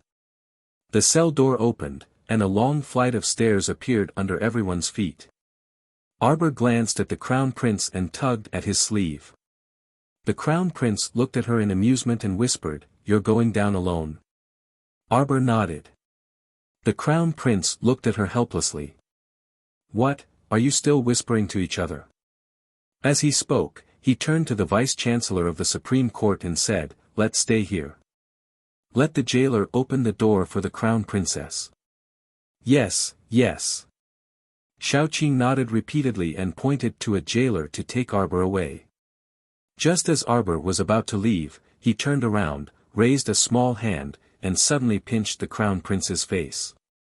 He muttered, "I don't like it when she looks at you and acts pitiful." Thinking of Wu Xiaosu's little white flower appearance, crying endlessly in front of the Crown Prince, Arbor felt unhappy in his heart. After he finished speaking, he left the petrified Crown Prince, Shaoqing, and the others behind and followed the jailer.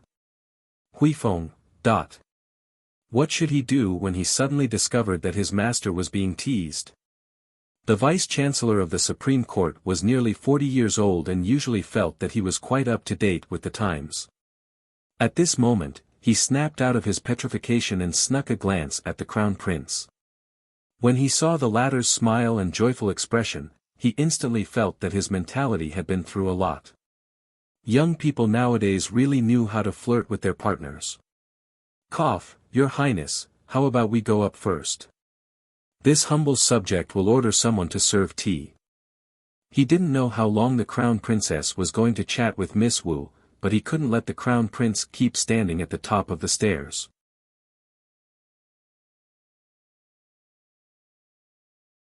Chapter 690. Crown Prince the Great. After calling him 3 times, the Crown Prince still didn't have much of a reaction and only kept smiling. On the side, Huifeng's mouth twitched, and he coughed lightly. Shaoqing, go and prepare first. His Highness will be there in a moment." "Yes, yes." The Supreme Court's Shaoqing hastily retreated. Huifeng couldn't help but cover his face. "Oh no, Master was flirted silly again." The Supreme Court's Shaoqing didn't see it, but when he looked over, he saw that Master's ears were red. Sigh, these days were so hard. The Crown Princess casually flirted, and my Crown Prince's soul left his body. "Your Highness. Don't stand at the top of the stairs and smile foolishly. Shaoqing invites you over for tea." Huifeng helplessly poked the Crown Prince. Mo Yen returned to her senses and blinked her phoenix eyes. "Where's Jojo?" Huifeng almost missed a step and rolled down the stairs. The Crown Princess, who ran off after flirting, had no idea that she had flirted a man silly with one sentence. Under the jailer's lead, they arrived at the door of an independent prison cell. This type of prison cell used to imprison mystic cultivators was of a higher level, and there was an additional confinement talisman matrix on the cell door. Normal mystic cultivators couldn't escape from this prison filled with confinement talisman matrices if they wore specially made shackles and handcuffs. However, it was said that ding escaping from prison was a common occurrence. Even if you had 17 or 18 talisman matrices, escaping from prison was a matter of minutes for him. The prison cells on both sides were empty, and Wu Xiaosu was being held in this one. The jailer brought Arbor to the door of the prison cell. Under Arbor's signal, he opened the door for her and tactfully retreated far away. Arbor stepped through the door, and her gaze landed on Wu Xiaosu, who was huddled in the corner. Wu Xiaosu looked up when she heard footsteps. When she saw that the person walking against the light was Arbor, her eyes abruptly widened, and she pounced at Arbor like a hungry tiger pouncing on its prey. However, when she was several steps away from Arbor, her figure was abruptly pulled to a stop by 2 iron chains. Her arms were firmly bound by 2 iron chains on the wall. She could only bare her fangs and brandish her claws at Arbor, but she could never reach her. Arbor stood in front of Wu Xiaosu and looked at her indifferently. I couldn't figure out why you kept trying to get close to our Qiao family. Later, the crown prince secretly told her that the palace maid who poisoned her at the banquet had a brief contact with Princess Anam. This goal was already very clear. Princess Anam wanted to avenge her good daughter, Commandery Princess Huipan.